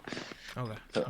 I'm still gonna go with the Bucks. I can't go against Tom Brady because every time I go against Tom Brady, I lose. So I don't think I've ever done that. So you're right. Maybe I need to think about that. No, you stay with your words. You know what I'm saying? Yeah, stay I got the coach though. I'm rocking with Jonathan Taylor, and the boy's eating. And on the sneaky tip, Carson Wentz been balling too. He definitely has. We got for the boy Carson. Outside of doing reckless shit, he's been fine. He's been good. But he will do the occasional while I'm being spun around by a defender, throw the ball in the air. So beware of that. We got three more. What did Saquon do last night? Because I didn't really watch the game. I didn't watch that game. I hope he gave me some fantasy points. I couldn't give a good goddamn what happened in that game. Yeah. The Giants are trying to stay in there though. The Giants don't move me. Everything about them is just like mid and bad. What do you think they should do with Daniel Jones? Is he good? Nah. Because I said before he's a decent quarterback, but I don't know. I have since stopped watching the Giants, so I can't tell you. Yeah, I didn't watch the game last night, so I can't say. But I mean, Daniel Jones. I mean, it's the Giants though. Same thing with the Jets. So I don't know. Daniel Jones better than Dwayne Haskins. They're the same draft class. I can't. I guess so because he still has his job. So yeah, I would say so. Yeah, I'm gonna say for sure he's better than Dwayne Haskins because Dwayne Haskins in those games was bad. He was bad. Right, he beat Daniel Jones is 4-0 against us until this year. He was bad, bro. So what the hell the Steelers gonna do after this season? I have no idea. Mason Rudolph is not it, bro. They're gonna get one of these guys. Who do you think they should get? They're gonna get the hometown. Yeah, go right up the street, go grab the boy Kenny Pickett. Steelers fans probably love that. I feel like he would be a Steelers ass quarterback too. He's already in the culture. Quarterback. Yeah. That would be cool. I wouldn't mind seeing that. Yeah. Or see my man Mike Tomlin with a black quarterback. With Dwayne Haskins, right? Yeah. No, not Dwayne Haskins. Malik Willis. Malik Willis or something. Yeah. Not Dwayne Haskins. I do want because if anybody can get him right though, it is Mike I want to see Dwayne Haskins actually get a second chance though. Yeah. I'll Hopefully definitely he do, because he looked good in the preseason with them. And everything, he ended up being the third quarterback. But by default. yeah, But but hey, shit, not no more. If they got to put somebody else in that bitch, it might be ass. we got three more games. That's I'm guaranteeing to beat fire. All right, so 1 o'clock. The 1 o'clock window is active. So Tricky. the Titans going to New England to play the Patriots. Them boys not about to score. They about to score like 10 points. We Like just a, seen that boy. He just threw 5 picks against the Texans. I don't care if it was raining or not. Bill Belichick about to eat that boy alive without Derrick Henry or Julio Jones. I'm gonna let you keep going. Keep going. Send him in. Yeah, you cover your mic. Patriots is real. They are real. Patriots is real. I'm going with the Patriots. He don't even gotta say nothing else. Got no reason not to. But they got to be on a crazy streak too. The Patriots? Yeah. They won like 5 or 6 games in a row. Shit. Yeah. Mac Jones about to take that offensive rookie of the year straight from Jamar Chase. Hell yeah. About to take that bitch straight from him. Them LSU receivers getting robbed, boy. By the Justin quarterbacks. Jefferson. Yeah, by them quarterbacks. Because Justin Jefferson, he was going crazy. I think he should have got that. He broke a rookie record. Yeah, he Justin Herbert was wild, but I don't know. I don't know. So, 425, the game of the week, according to whoever is going to be broadcasting this game. I don't know if it's Fox. Don't know if it's CBS. Ask me if I care. I don't. The Rams, the Los Angeles Rams, coming off a bye. Going to. They needed a break. We all needed a break from the Rams and Odell Beckham. Or a little bit. Congratulations to Odell Beckham. His fiance is pregnant. Oh, yeah? I'm saying? Congratulations to Odell. Yeah, Odell. You know what Odell I'm saying? Beckham the third. You know what I'm saying? Well, we don't know the gender yet, but even if he have a daughter, he might name her Odell, you know? The Rams are going to Green Bay to play the Packers, 425. A rematch of the NFC divisional round from last year. So, we'll see what that's talking about. Who you got? Both teams coming off losses. The Packers are beatable. So As are of right now. So are the Rams, as we've seen in their past 2 games. Yeah. He said it's in Green Bay. Give me them Packers. They need a bounce back win. And I just don't think. And he played that. This ain't Matt Stafford first time going to Green Bay, and I'm pretty sure his record ain't too good in Green Bay. But he does have a better team. But Matt Stafford just can't win the big games this season, it seems like. So, I'm going to Aaron Rodgers. I'm debating. Because it's like, I know the Packers defense is like that. And I know that the Rams defense has the potential to be like that. But they got their ass ran all over. And so did the Packers last week, though. So. Yeah. 2 iffy teams right now. I'm going to go with the Rams. X Factor Odell Beckham. Yeah. What's up with Jair Alexander? Is he playing? I haven't checked on bro in a minute. I don't know. Yeah, I'm going to look. I got to get this straight because he might tilt the balance of the game. You never know. Everybody, his ass might have been getting his ass fried up by Justin Jefferson yesterday. That might have been him. But I don't know who was out there. Jair Alexander. No, he is. I think he's still out. Taking that boy Savage up top. Mm-hmm. Shout out to Maryland product. Darnell Savage, man.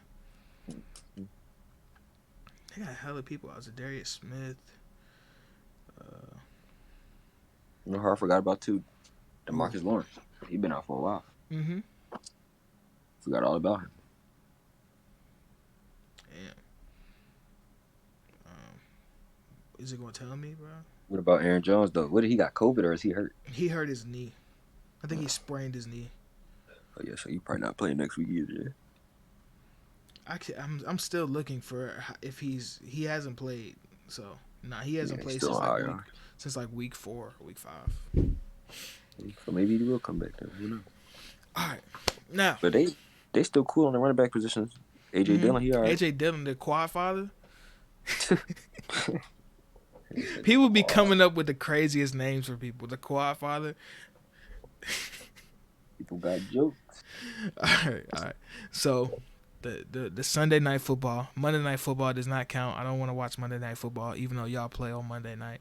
I don't. Yeah, I got some games there to use too. The Browns at the Ravens, Sunday night football. Yeah, I got the whole NFC or AFC North playing this week, huh? Ravens about to spank them. No, the Ravens don't spank nobody. You sure? Because Lamar was out of the lineup. Tyler Huntley had to come in and do his thing. You know what I'm saying? He did that. He won. They can't keep doing this shit, bro. They can't keep doing this shit, bro. The Ravens can't keep doing this shit, dog. Bro, I was watching one of our last episodes. You said the same thing. But that's when they lost to the Bengals. They just did it again. They just did. I mean, this is who they are, bro. And Lamar gonna play next week though. Yeah, he's gonna play, but it's like he was out last week. He missed practice and shit like that, so it might mess with his rhythm. But I'm still going with the Ravens. I don't see any way that the Browns can really beat them because I think Nick Chubb and Kareem Hunt are still out. So Chubb back, Hunt's still out. I think. Unless Chubb got hurt yesterday. I don't think so. Yeah, he back. But that's not enough. Baker Mayfield is gonna have to beat them just like he almost did on Monday night last time. Mm-hmm. That's not gonna happen. Yeah. But he is really dinged up though. Like, he does have a lot of injury. But my thing is, bro, if he's hurt, sit down. But who's the backup though? Because you're only hurting yourself if you keep playing and you keep playing like dog shit. You're gonna hurt yourself. Yeah, but you know Baker not that type of guy. I know, but he needs to smarten up and sit his ass down. He got like 5 different injuries at the same time. He want them coins. He said, I'm about to get this my contract year. He gonna be walking out that bitch with less money. Keep playing like this. Oh yeah. For sure. He might not get re-signed. The way they talking. I think they have no choice but to re-sign him, but they're gonna have to give him some way less money than he's thinking. Yeah. Yeah. So, go ahead and give us some of your games that you spotlighting this week, my brother. So I got this. I got the AFC West elimination game. Chargers versus Broncos. Broncos coming off a bye week, I think. Mm-hmm. Chargers coming off a good win. Yes, sir. It's in LA or in Denver? In Denver. Okay. I'm gonna take the Chargers, but it's gonna be a good one. The Chargers do charger a lot. They do. But I'm gonna go with the Chargers. I don't believe in anything that the Broncos have going on. Nope. Have you seen they just resigned Cortland Sutton? Yeah, to a big contract. It was like 4-year extension. Mm-hmm. So you can stay healthy. Mm-hmm. Next one I got wild card, a big game for wild card implications in the NFC. The Vikings and the 49ers. The 49ers been on a little roll as of recently. They have. You know? Got a little healthy now, huh? Mm-hmm. And my boy Debo at running back. That boy Jimmy Garoppolo actually looking solid, man. Looking solid, man. I don't know why I was scared to take them against the Jaguars. I gotta chill on my Urban Meyer, Trevor Lawrence fanhood. Gotta chill. They had a 20-play drive, the opening drive of the game, and they ended with a field goal, yo. The 49ers. Bro, the 49ers had ran like 40 plays, and the Jaguars had only run 4 in like the first quarter. Bro, that's the shit that Kyle Shanahan and them talking about with Jimmy G. 20-play drive on the opening drive, that's crazy. And to end it with 3 points at the 1-yard line is crazy. Jaguars got some heart. What you got next? For that game, I'm going to go with the, you said Vikings and 49ers? It's in Minnesota or in San Cali. I'm going to go, the 49ers are bad at home, so I'm going to go with the Vikings. For some reason, they suck at home. Yeah, I'm going to go to Vikings too. That's going to be, I'm 50-50 on that game though, but I'm going to go Vikings just because they won. Well, they both won, so. But they beat the Packers. So. Yeah. Then my last one, that Monday night game, pretty much as Seattle loses game, their season's over with. Might be over with anyway. I think it is over with. Russell Wilson need to get up out of there. You think so? Yeah. Yeah, I think so too. I don't know when though, but it's the inevitable is definitely that. Mm-hmm.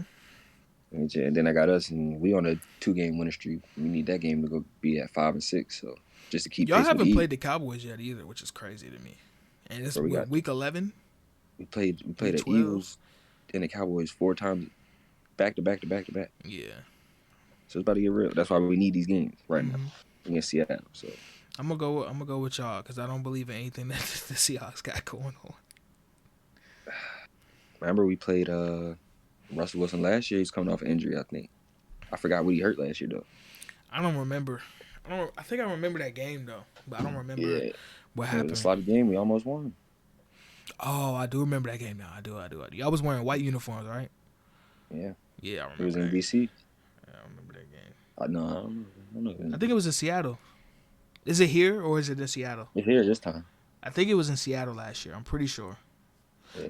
Because I remember when the Giants went there and beat them, and then somebody else beat them, and then, yeah. And then we forward. But I'm going to go with y'all. Yeah, I'm gonna go with us, but of course that's biased. We're going to see. I don't know. If it was any time we was going to beat Russell Wilson, it's right now. So let's go. All right. So, last segment, we're going to make this real quick and peachy. We got college football. We're coming towards the end of the season, and there is no clear Heisman winner, to be honest with you. I mean, it might be one now, but I don't know. There's no like runaway Heisman winner right now. And can I put him in the NFL right now, bro? You gotta wait another year. Is it 2 or 1? I think he's a sophomore. He's a redshirt freshman. Okay.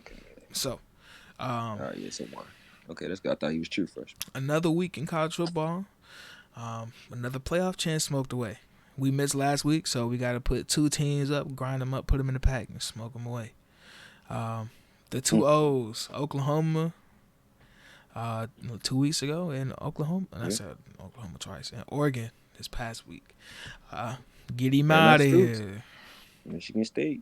Oh yeah, Get them out of there. They're their own pack. Boy. They've been out here getting sold like some runts, boy. What the fuck? Boy, ain't no way. I ain't gonna lie, bro. That was bad. That College Game Day might be my favorite show. I ain't gonna lie. Which that's weird. College Game Day. That's not even a fucking show. The pregame show for ESPN or with Herb Streaking. Bro, Ryan Day was lit as shit the whole day, bro, because it was their senior day. They had this nigga walking through, bro. I was like, yeah, bro. He gave a little speech in the basketball arena. I'm like, yeah. I'm like, bro, I would love to play for Ryan Day, bro. He really great, bro. He's a great coach, bro. He's a great coach, bro. For the people who don't know what we're talking about, Ohio State beat Michigan State. The number 3 were they 4 in the playoff ranking? 4. The number 4 team beat the number 17, 56-7. They had 40. They had 49 points at halftime. It's 49-7. Didn't they do that last week against Purdue? I think it was like 42-17. It was 42 to something. Yeah. Bro. They better not lose to Michigan, though. I swear to God, if they lose to Michigan, I'm not watching no more college football this year. I need Georgia and Ohio State injected into my veins right now. Yeah. You might as well just play next week. Shit. If they do lose, I don't really think they're going to lose. But if they do lose, does that put us back in there? No, not the way that they've been ranking y'all. No. Yeah, you're right. Not the way that they're ranking. Because y'all got 3 losses, though. So y'all got 3 losses, and Ohio State will only have 2. And Michigan has 1. Who got 3 losses? Y'all do. Undefeated. Thought we was undefeated, bro. Y'all lost to Purdue? Oh, yeah, we did lose to Purdue. No, I'm sorry, 2 losses, not 3. Yeah. 2. Y'all lost to Purdue and Ohio State. I thought y'all lost to Michigan for us. I was like, what the fuck am I talking about? Michigan lost to y'all. Dude, I forgot about that. That's some dumb ass shit. Yeah. So really, the season, the Ohio State game was just to maybe salvage the season. But Yeah, I guess it is over for us. We got 2 L's. But that was bad. I felt like after the first quarter was over, I was starting to feel bad for them. I was like, bro, it's no way they gonna keep beating them like this. Bro, that boy CJ was locked in. Like they said, we got the worst passing defense in the nation. I don't understand. It looked like it. How do we have the worst passing defense in the nation? Bro, That don't make no sense. I'm gonna cut the bullshit. My players of the week: Ohio State wide receivers, Chris Olave, Garrett Wilson, Jackson Smith, and Jigba. All 3 of them, had over 100 yards and at least 1 touchdown. Garrett Wilson and Olave had 2 touchdowns each, and Jackson Smith and Jigba had 1. You seen they had them on that college game day too. Yeah, they did. That was another bad sign. They talking about their new nickname is Earth, Wind, and Fire. Fool, they might as well be. God damn. They was like, but then that's what Kirk Herbstreit said. He's like, yeah, y'all probably don't even know what that is. Then they was like, nah, but that shit sound hard. Dude. They can relate it to some Avatar, the last Airbender shit, but not from like the actual band. Mm-hmm. It was out there, bro. And they had Jameson Williams in the tuck, just in the cut, chilling, not playing. And you see what he's doing at Alabama. Yeah, and I don't want to be that quick to. Let's not jump the gun now. Let's not just say they gonna beat Alabama like that. No. I'm not saying that they're gonna beat Alabama. I'm just saying that group of wide receivers. They the best 2 teams in the country, though. Oh, Ohio State and Georgia. Yeah. Hell yeah. And I'm saying I'm not that. Let's not be that. Bama looks beatable. Of course. They've had close calls against LSU and Arkansas. Yeah. They look like they can be beat. If you get pressure on Bryce Young, you have a chance to win the game. But have we seen CJ get pressured? We seen him get pressured against Minnesota. That was his first game. The Penn State game too. Yeah. But they still ended up pulling out those games. When you seen that pressure that Texas A&M put on Alabama. You know what? I'm gonna back off that for a second because Bryce Young did end up doing his thing in that game. That was a close game. They put up 30 points, but. That needs to be 2 versus 3 in the playoff. Ohio State versus Alabama. That's a war. That's a hell of a war. And I'm saying because let's not act like that was Mac Jones. Who Mac Jones? They just spanked the shit out them last year. They definitely did, but they had that boy Devontae Smith and they had that 2 different teams. They had that boy Najee Harris back there too. 2 different teams. And then what? Ohio State ain't beat them since they had 2014. Yeah. The dream. But they've only played. That was the second time they played since then. Well, the first time they played since then because they never played. Is this team that good? Is this the dream team? They look like it. That wide receiver core do look like. That wide receiver core is better. We can say that. But they still had league guys. Mike Thomas. Noah Brown. Yeah. They had league guys. I was a dream team. Bro, they had Zeke back there. We need to talk about the running backs with Mayan Williams, Master Teague, and Travion Henderson back there too. He was killing us. Henderson was killing us. Oh my god! Don't play with him. We really messed the game up though, bro. We was driving. For some reason, Kenneth Walker was on the bench. We gave the other running back a carry. He fumbled that. Like, yo, what? Why is anybody getting carries except for Kenneth Walker III?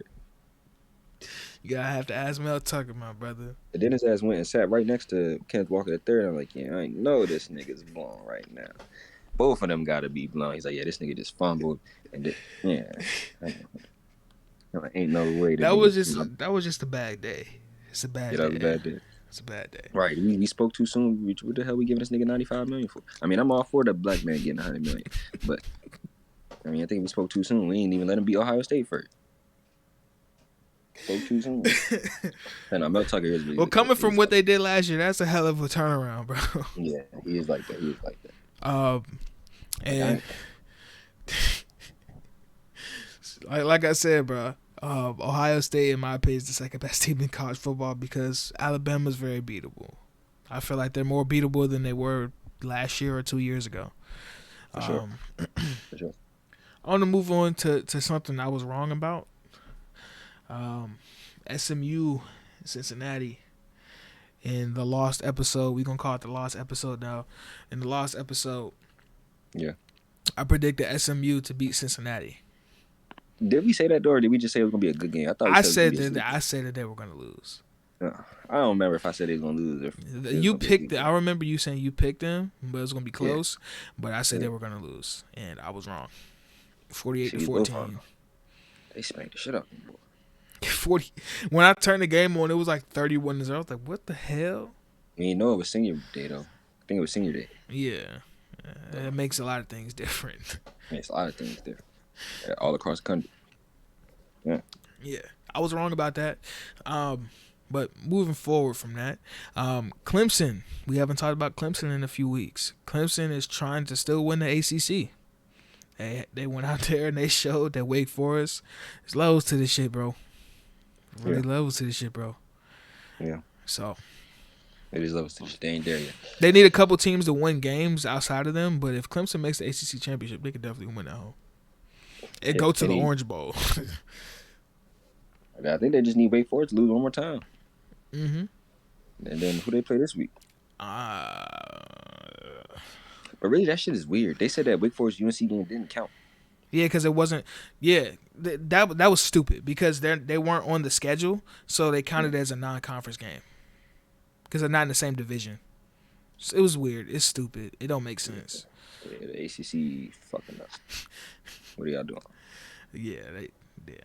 So their only other loss was just like didn't count as a conference loss. Did you see that boy from Louisville turn up on Duke? Malik Cunningham? Yeah, I seen that run. Mm-hmm. That shit was wild. Yeah, it was like 71 yards. I ain't even seen none of this shit. But we know about Malik Cunningham. Mm-hmm. And I'm all for hyping the black quarterback. I swear to God. What you about to say, bro? We done seen this man for 2-3 years, bro. He not that. No. I thought she was about to say something crazy like he was like, yeah, he's next. Nah, he's cool. That's what they acting like. He cool. He not like one of them ones, but he's cool. Yeah, he's a hell of an athlete. Like he's one of them ones as an athlete. Mm-hmm. But as a quarterback, but I really do. And then I even feel bad for saying this shit because like this is the same thing with Lamar Jackson. Like they try to say he was. But nah, like come on. Yeah, he's not Lamar Jackson, but he really needs to play something else because he is really a special athlete. Like he really is that good of an athlete, but as an NFL quarterback, what time will tell. Because like when you get that late into your career as a football player, even though it seems like you're still early, more times than not, you start playing football when you like 10, 11 years old.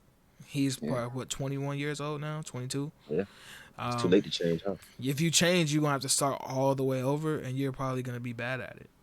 So it's like, if he went all in at quarterback, it got him to this point. Shit, it might make him a backup. He could be like an emergency quarterback in the league. You never know. So at the very least, he always got a future as an offensive coordinator. Yeah, hell yeah. And fuck around that Louisville. Mm-hmm.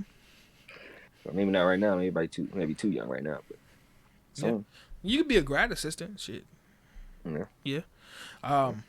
Last thing we're gonna talk about for the games from the past week. Oregon got their ass cooked. Right. I was excited for that game. I didn't even watch it. I seen like the first quarter. I was like, yeah, they're gonna lose this game. Their quarterback is not that good, bro. That's what it all hinges on. He's a transfer from Wake Forest, Boston College. Mm-hmm. I was about to say, what the hell going on over Wake Forest? No. But I don't really have too much else to say. It's like they're not one of them ones. And people keep talking about Mario Cristobal like he's not one of them ones right now either. Like as your next head coach, he's not one of the ones. Wait, like, who was talking about the coach for Oregon? What you mean? He's not one of them ones. For what? Being like the guy as your coach to come to your program, because like go to a new program. Yeah. Oh no. And turn that shit around. Yeah. No. Oregon is always going to be good because of the resources they have. Like Nike's in their backyard.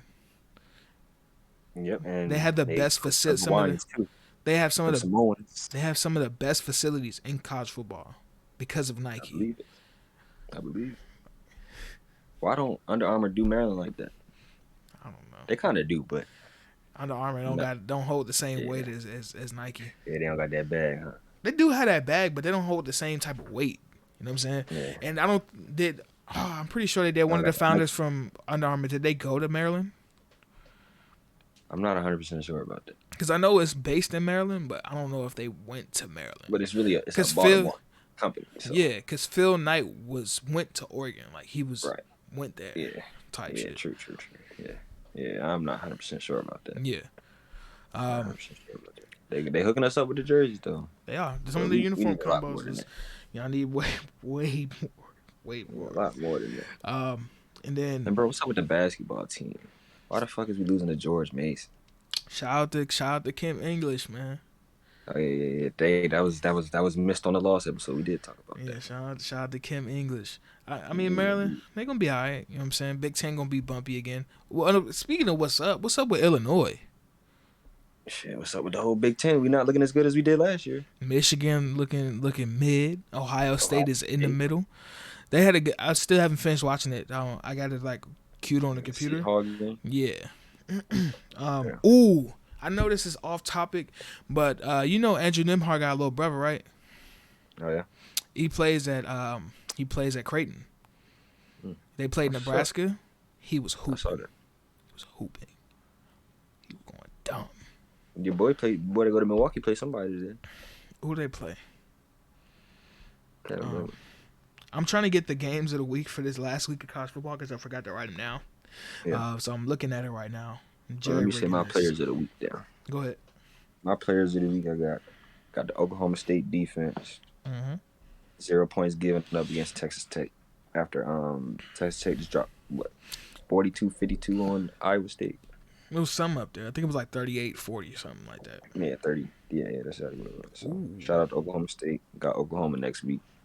That's one of them games of the weeks. Then got another Maryland product, man. Goddamn. Boy, we really got some athletes out here.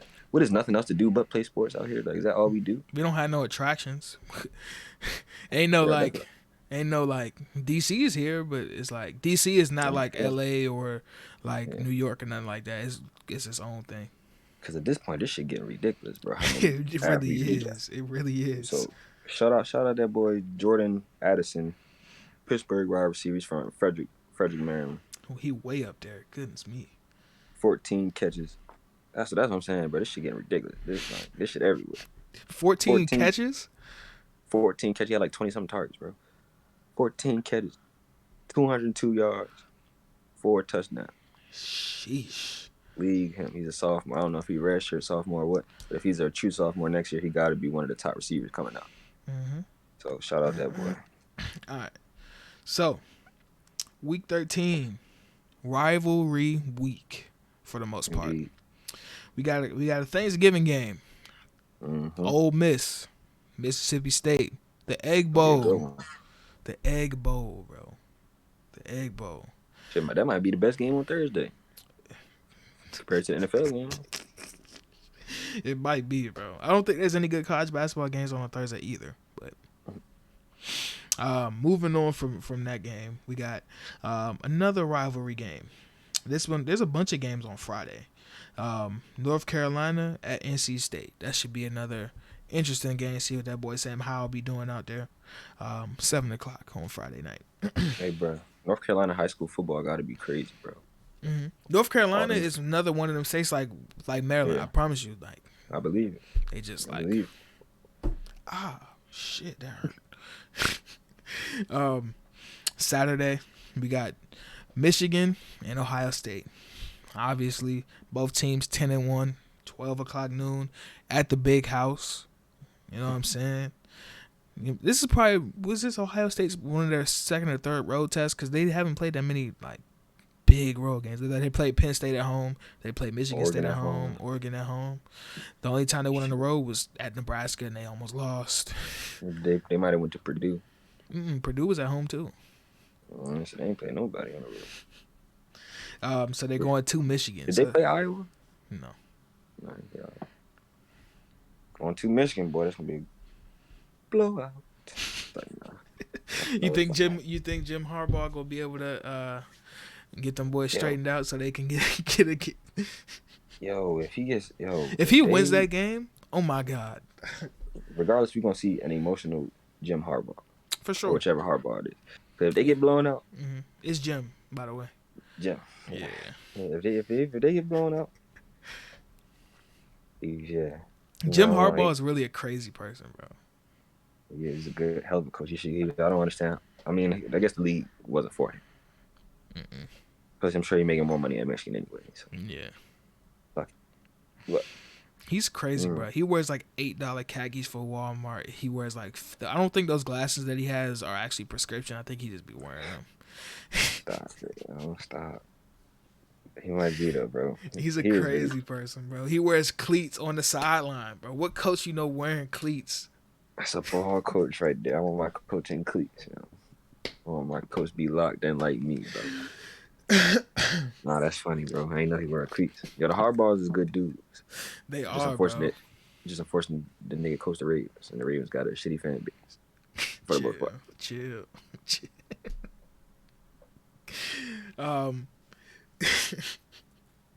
Moving on from Ohio State, Michigan. This is very, very interesting because both of these teams are 5-6, and I wasn't expecting that. Florida State and Florida. Oh yeah. Mm-hmm. It's gonna be another good game. They always play tough rivalry game. No more Dan Mullen. Oh, they got him out of there. Got him up out of there. Oh yeah. When this week? After they lost that game, their last game to Missouri. Yep. Yeah. Damn. Did you see the shit that the coach did from Missouri? At the press conference. So the year before, he did the Darth Vader shit. Mm-hmm. Yeah. That shit is wild. Dan Mullen is a wild man for doing that. It was Halloween though. He acted like it was Halloween. Bro, he showed up to the press conference dressed like Darth Vader. Right, and now he don't got a job no more. That's the bad part. He gonna get another job somewhere else though, like quickly. Yeah. Moving on from this, the Iron Bowl, Auburn and Alabama. 3 weeks ago, we was excited for this. Yeah, Bo Nix no longer playing. He got hurt. So, it's TJ Finley time. Yep. He's a freshman, ain't he? Sophomore? Yeah. It's TJ Finley time. He was up there in the rankings, wasn't he? Yeah. Mm-hmm. Safe to say that probably Alabama's going to win this game. They're going to go to the SEC championship. After that, a couple more games. Oregon State at Oregon. Oregon State is 7-4. They beat Oregon last year, so it could happen again. It's gonna be a decent. Penn State at Michigan State. Get a chance. We play Penn State this week. You get a chance to end your season off with a bang. Bro, you about to lose, bro. They got that defense. And then, like you said, Oklahoma at Oklahoma State. Even though this isn't like a playoff implications game anymore, it's still gonna be fun because it's Bedlam. First of all, it's Bedlam. So that's gonna be fun. Oklahoma State might still have a sneaky chance. They ain't letting only one loss. They ain't letting nobody from the Big 12 get in. Yeah, you're right. Except for Oklahoma. They be hating. But let's not count them out just yet. Let's root for the underdog. So who will have to lose in order for that to happen? I guess Cincinnati's not losing. And if Alabama, they can lose to Georgia, they still make it. Ohio State probably not losing either. Yeah, the playoffs really might be set already. You know? That's what I'm saying. Because you got they're probably going if Alabama wins, they're gonna have two teams in it from the SEC. The Big Ten champion. If Michigan beats Ohio State and wins the Big Ten, then they'll get in too, because they only lost once. Yeah. So wait. So you're saying if Michigan beat Ohio State and then they win the Big Ten championship, they're getting in. Yeah, for sure. Whoever wins the Big Ten championship is getting in. I'm saying you said if Alabama loses to Georgia or if they win. So if they beat Auburn, they'll be in if they win or lose, unless they get blown out by Georgia in the SEC championship. If it's close, they're going to put them in. Right. That's just how they rock. So yeah, it's two SEC teams in there. Big Ten champion, and then it's going to be a fight. The Pac-12 is out of there. For sure out of there. It really might not be a fight then. Cincinnati. It's between Cincinnati and the Big 12. And that's gonna make the money anyway, because Georgia. They played last year. They played in the Sugar Bowl last year. That was a good ass game. Yeah, so I want to see that anyway. So. Oh, you seen George Pickens came back, right? The wide receiver from Georgia, the best receiver. Oh yeah. You know he tore his ACL in April, and he's back in November.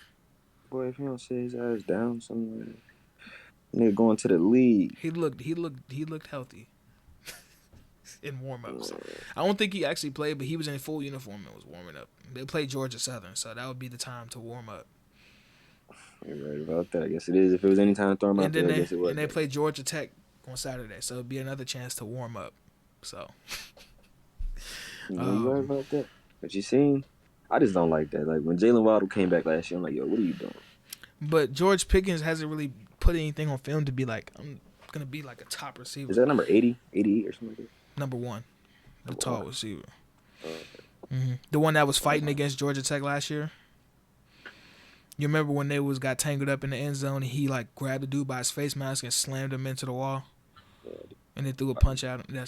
That's George Pickens. I know that's a bad example of somebody that doesn't know who George Pickens is, but that's the first thing I thought of. I do remember that. Yeah, I do remember that. I definitely remember that. Yep, that's was that straight into the wall. That was a brick wall too. Like he was a little boy. I'm like, God, yeah. You have anything? Will that ever be a rivalry again? I don't care. I don't give a single flying. You know what about Georgia Tech football? I wish we had a rival. Maryland don't got no rival. We playing fucking Rutgers. Y'all rival is Howard. Right. That's bad. Should have kept it. Right. That's why I'm mad. ACC should have stayed. They in the ACC. They supposed to be playing Duke and North Carolina. In basketball, it was Duke. That rivalry with Duke was special. Yeah, like they fucked. People from here hated JJ Redick. I hated JJ Redick.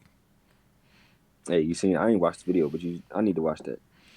But you seen that boy JJ Redick said the boy LeBron dead wrong.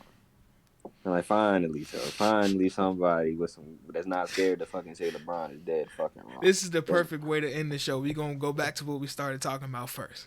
Yeah. I don't know I still don't know what to feel about the LeBron side of it.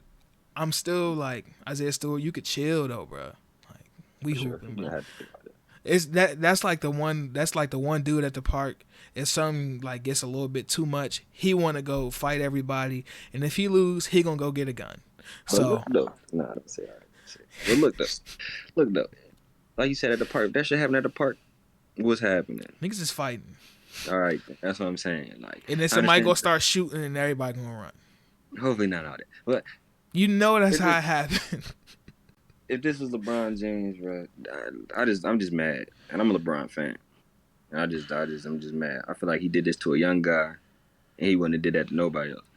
You think he singled him out? I'm not thinking he singled him out. I'm thinking LeBron is like at the free throw line, he's chilling, and it could have been anybody. If you're going that hard, no, bro. I'm telling you, Isaiah Stewart be going super hard. He do. He's like a football player.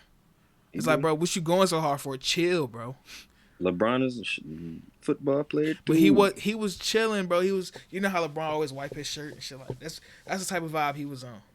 You know what I'm saying? He's still wrong for socking him. But what I'm saying is, I think he would have did that to anybody that was going that hard. I don't think so. You telling me? Come on, DJ. Kawhi Leonard.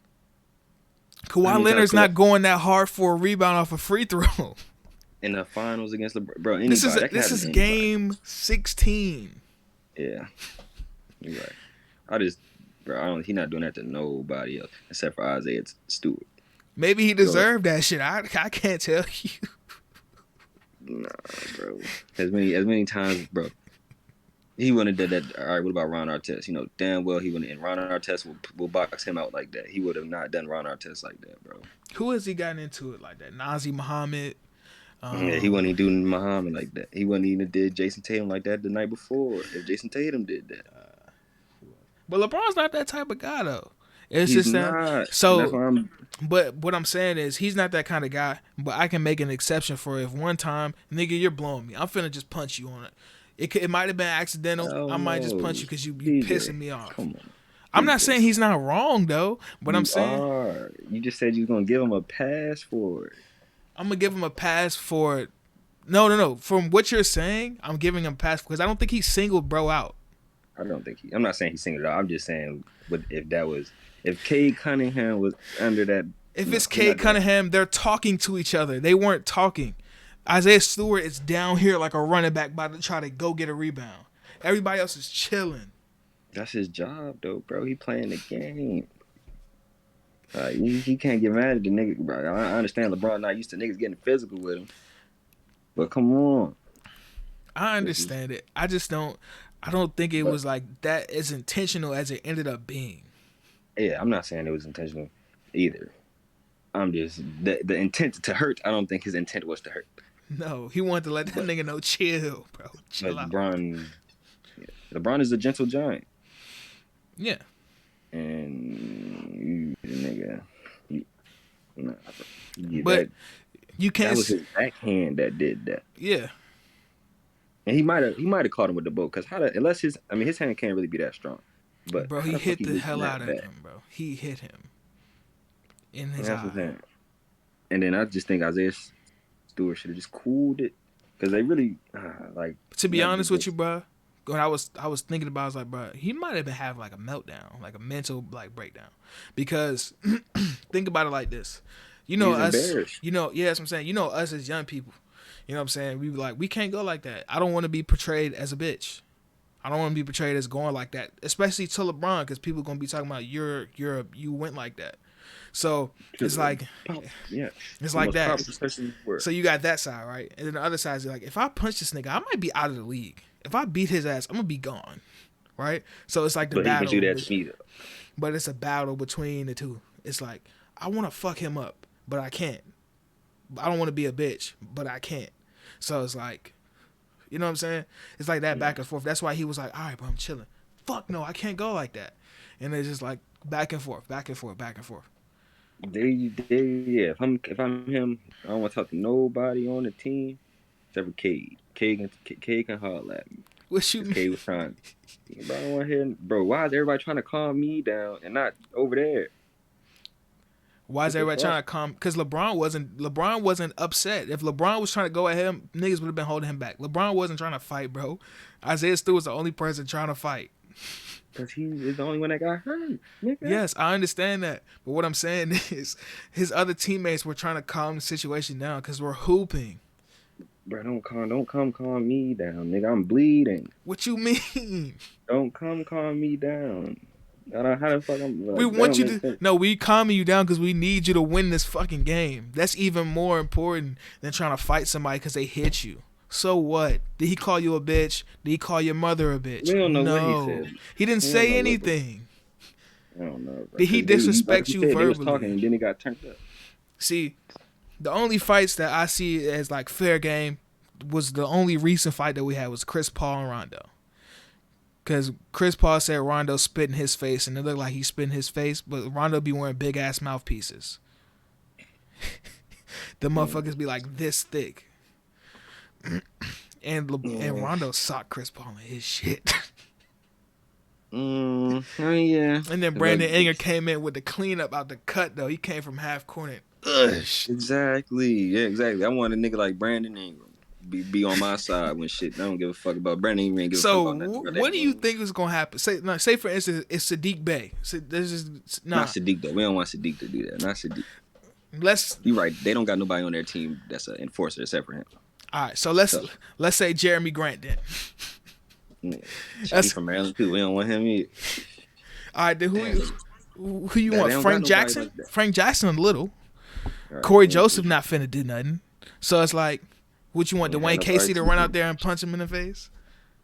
But even Dwayne Casey, but he did. I guess that's the coach. Coach supposed to do that. Dwayne Casey was like, bro, chill. And Isaiah Stewart started like spitting out blood and it's like, let me go. Like, no, nigga, we need you.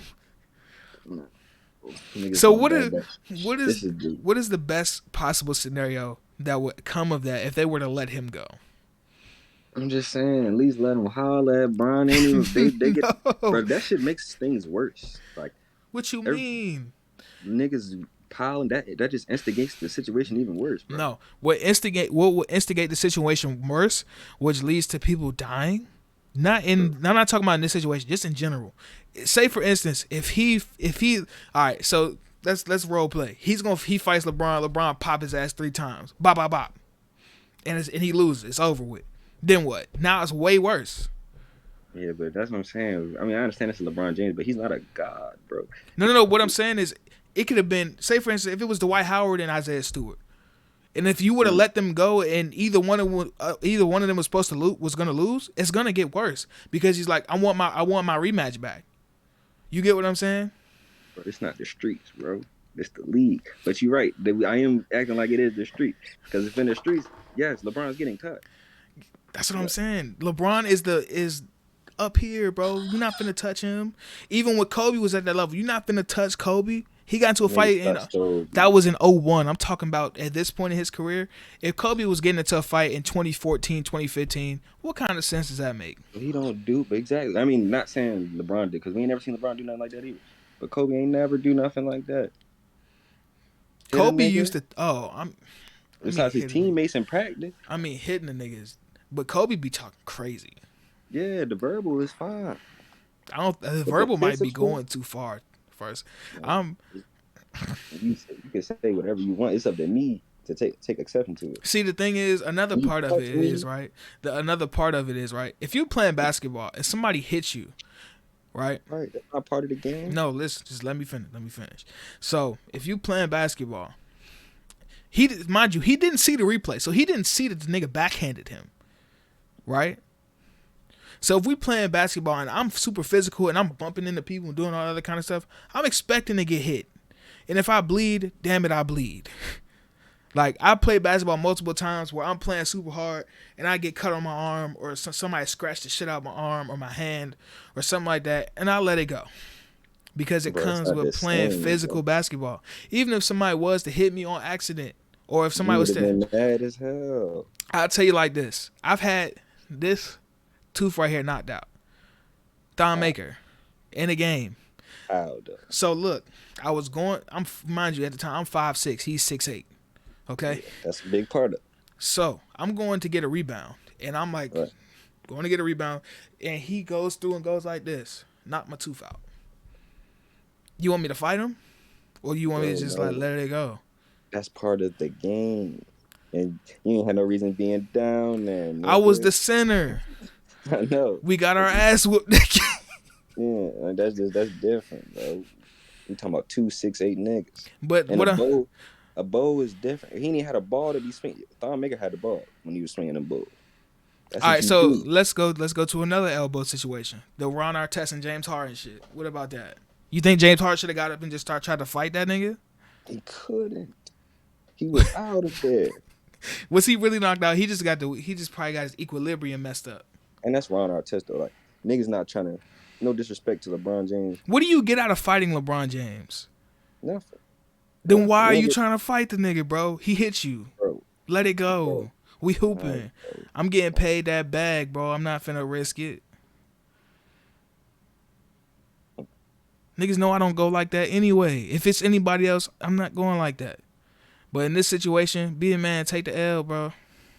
You know what I'm saying? Took the L, bro. The L was way worse because he tried to he did way too much. But look, this is the problem. He never took an L. Take no L in that situation. He took the L because he kept trying to fight him. Yeah, his reaction was L. That's what I'm saying. Like the L was after he got hit. The L wasn't him getting hit in his face. You get hit in your face in the course of a basketball game, whether it be on accident or if it may be inadvertently with somebody going like this. So let's role play again. So say I'm playing you, we playing like a regular game. You're guarding me. I'm doing a pick and roll. You know how somebody pins you like this, right? Mm-hmm. I go like this and I hit you in the face. You gonna fight me? Wait, say that again? I mean, DJ, it's you, bro. You can't. I'm not gonna fight you, DJ. No. No, just forget that it's me. Mm-hmm. You're playing somebody. You're guarding them, and they pin you behind their back like this. They're snaking the pick and roll. You're behind them. I'm controlling you with my hand. You keep trying to fight, and I go like this. You gonna fight me? No, I'm not. It's the same shit. But that's not intentional, bro. That's not. Look, if I'm behind you, if I'm dragging you, and you trying to get me up off, you ain't trying to hit me in the face necessarily. You just trying to get me up off your arm. You trying to create that contact. What is LeBron? So create that. So I'm still confused on whether he wanted to hit the nigga or not. Yes, he wanted to hit the I'm nigga. thinking he's flailing his arm because he wants him off of him. Right? No, bro. This is not a natural movement in the Neither basketball is game. this. So what I would think would be more disrespectful than what LeBron did by flailing his arm back and hitting him in the face. You know when somebody's like, where the ball's not even in play, and somebody keep putting their hand on you and you smack the shit out of their arm. That's more disrespectful to me than hitting me in the face, cause he's smacking the shit out your arm. Like, bro, don't fucking touch me, bro. The contact. That is like crazy to me. You saying before the ball even ended, the nigga smacking you. You know when somebody trying to guard you super hard, like they in your face, and you just like push them, or you like they keep putting their hand like on your chest and you like move. But that's part of the game, bitch, move. That's part of the game. That's not whatever. Slapping somebody's hand away like that. That's not part of the game. Patrick Beverly, yes, because that's against the rules now. That's hand checking. I'm not talking about while the ball's in play. Okay. But Patrick Beverly do that every night. That's Patrick Beverly's MO. And if that happened to Patrick Beverly, would you be mad? Is he getting up and fighting? Probably not. He's gonna get up and hype the crowd up. Yeah, you're right. Because that's him. No, he can't. He's not gonna let that get into his mind. Yeah, you're right. Man. I don't know. I just don't like that. I just feel like LeBron wouldn't have did that to nobody else. I'm not saying he intentionally hit that man. But he hit that man, bro. He hit him hard, but I don't think he did the shit like on purpose. He didn't mean to cause all this on purpose, no. That's the only point I'm trying to make. And I don't think he singled him out. Anybody else is not going that hard, bro. Serge Ibaka, bro. He boxing out. All he doing is boxing out, bro. He might be physically boxing out, and LeBron might not be used to that, but he's not doing nothing but boxing out, bro. All right, so what I want you to do, the Pistons play the Heat tonight. Well, he's out for 2 games. Fuck. But I told you. No. I just want you to see this. The next time the Pistons play and he's playing, just watch him. Because he be doing the extracurriculars. Like I said, with Domantas Sabonis, he was pushing the nigga after the play. Blake Griffin, the same thing. Giannis, the same thing. I think I do remember that with Blake Griffin, though. He did it. He bumped him, and then they got tangled up, and then he pushed him to the ground and stood over him. The game stopped. I do remember that. That was like 3 weeks ago. And nobody talked about the Sabonis shit because Sabonis let it go. He was just like, bro, I don't really care. Yeah, you know what he was trying to do to Sabonis. Trying to see if he was soft. You know, they try to see the European guy soft. But Sabonis he's not soft. He's not soft, but he's not a killer either. He ain't Jokic. He ain't a killer, but don't push him. Yeah. Jokic is a killer. Bro. On and off the court. Don't touch. Bro, that's another example. Bro, if he would have hit Jokic, if LeBron would have hit Jokic like that, what happened? Bro, Jokic got body checked, not even bleeding, and what happened? He retaliated. That's what I'm saying, bro. No, bro, you can't do that. Like, these is grown men out there. But you got to think of the situation, bro. Yeah, it's LeBron. That's the only thing that you got to think about. It's LeBron James. But LeBron and Jokic know each other. He don't know Isaiah Stewart. Bro, LeBron knows Isaiah Stewart. And LeBron's not doing that. He's not going to go body check somebody. LeBron is tapped in with the high school scene, bro. He know Isaiah Stewart, bro. You think he knows Isaiah Stewart? I'm thinking LeBron knows the top guys. I'm thinking he knows like the K's, Jalen Greens, the top 5 picks. I don't think he knows everybody. Bro, Isaiah Stewart was like the number 1, number 2 big man in his class in high school. So? Bro, you know LeBron know that, bro. Stop it, bro. You know LeBron knows that. I think you're overestimating how much LeBron knows about everybody. No, I'm not saying he knows him personally. I'm saying he knows his name. Yeah, but that don't mean I gotta like suck your dick. Like, and vice versa, nigga. I don't care if you LeBron James. That's how it should be if you don't know me like that. You know what I'm saying? So it's like, you know? Yeah. So we're gonna keep going in circles about this, but I'm just disappointed in LeBron.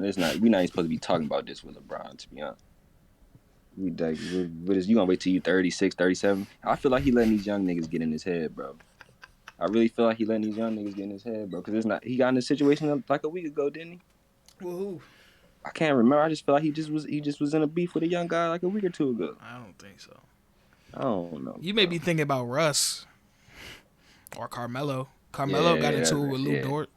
Cause yeah, Lou it's the Dort, but that Lakers. was because Lou Dort pushed Austin Reeves because Austin Reeves pushed him.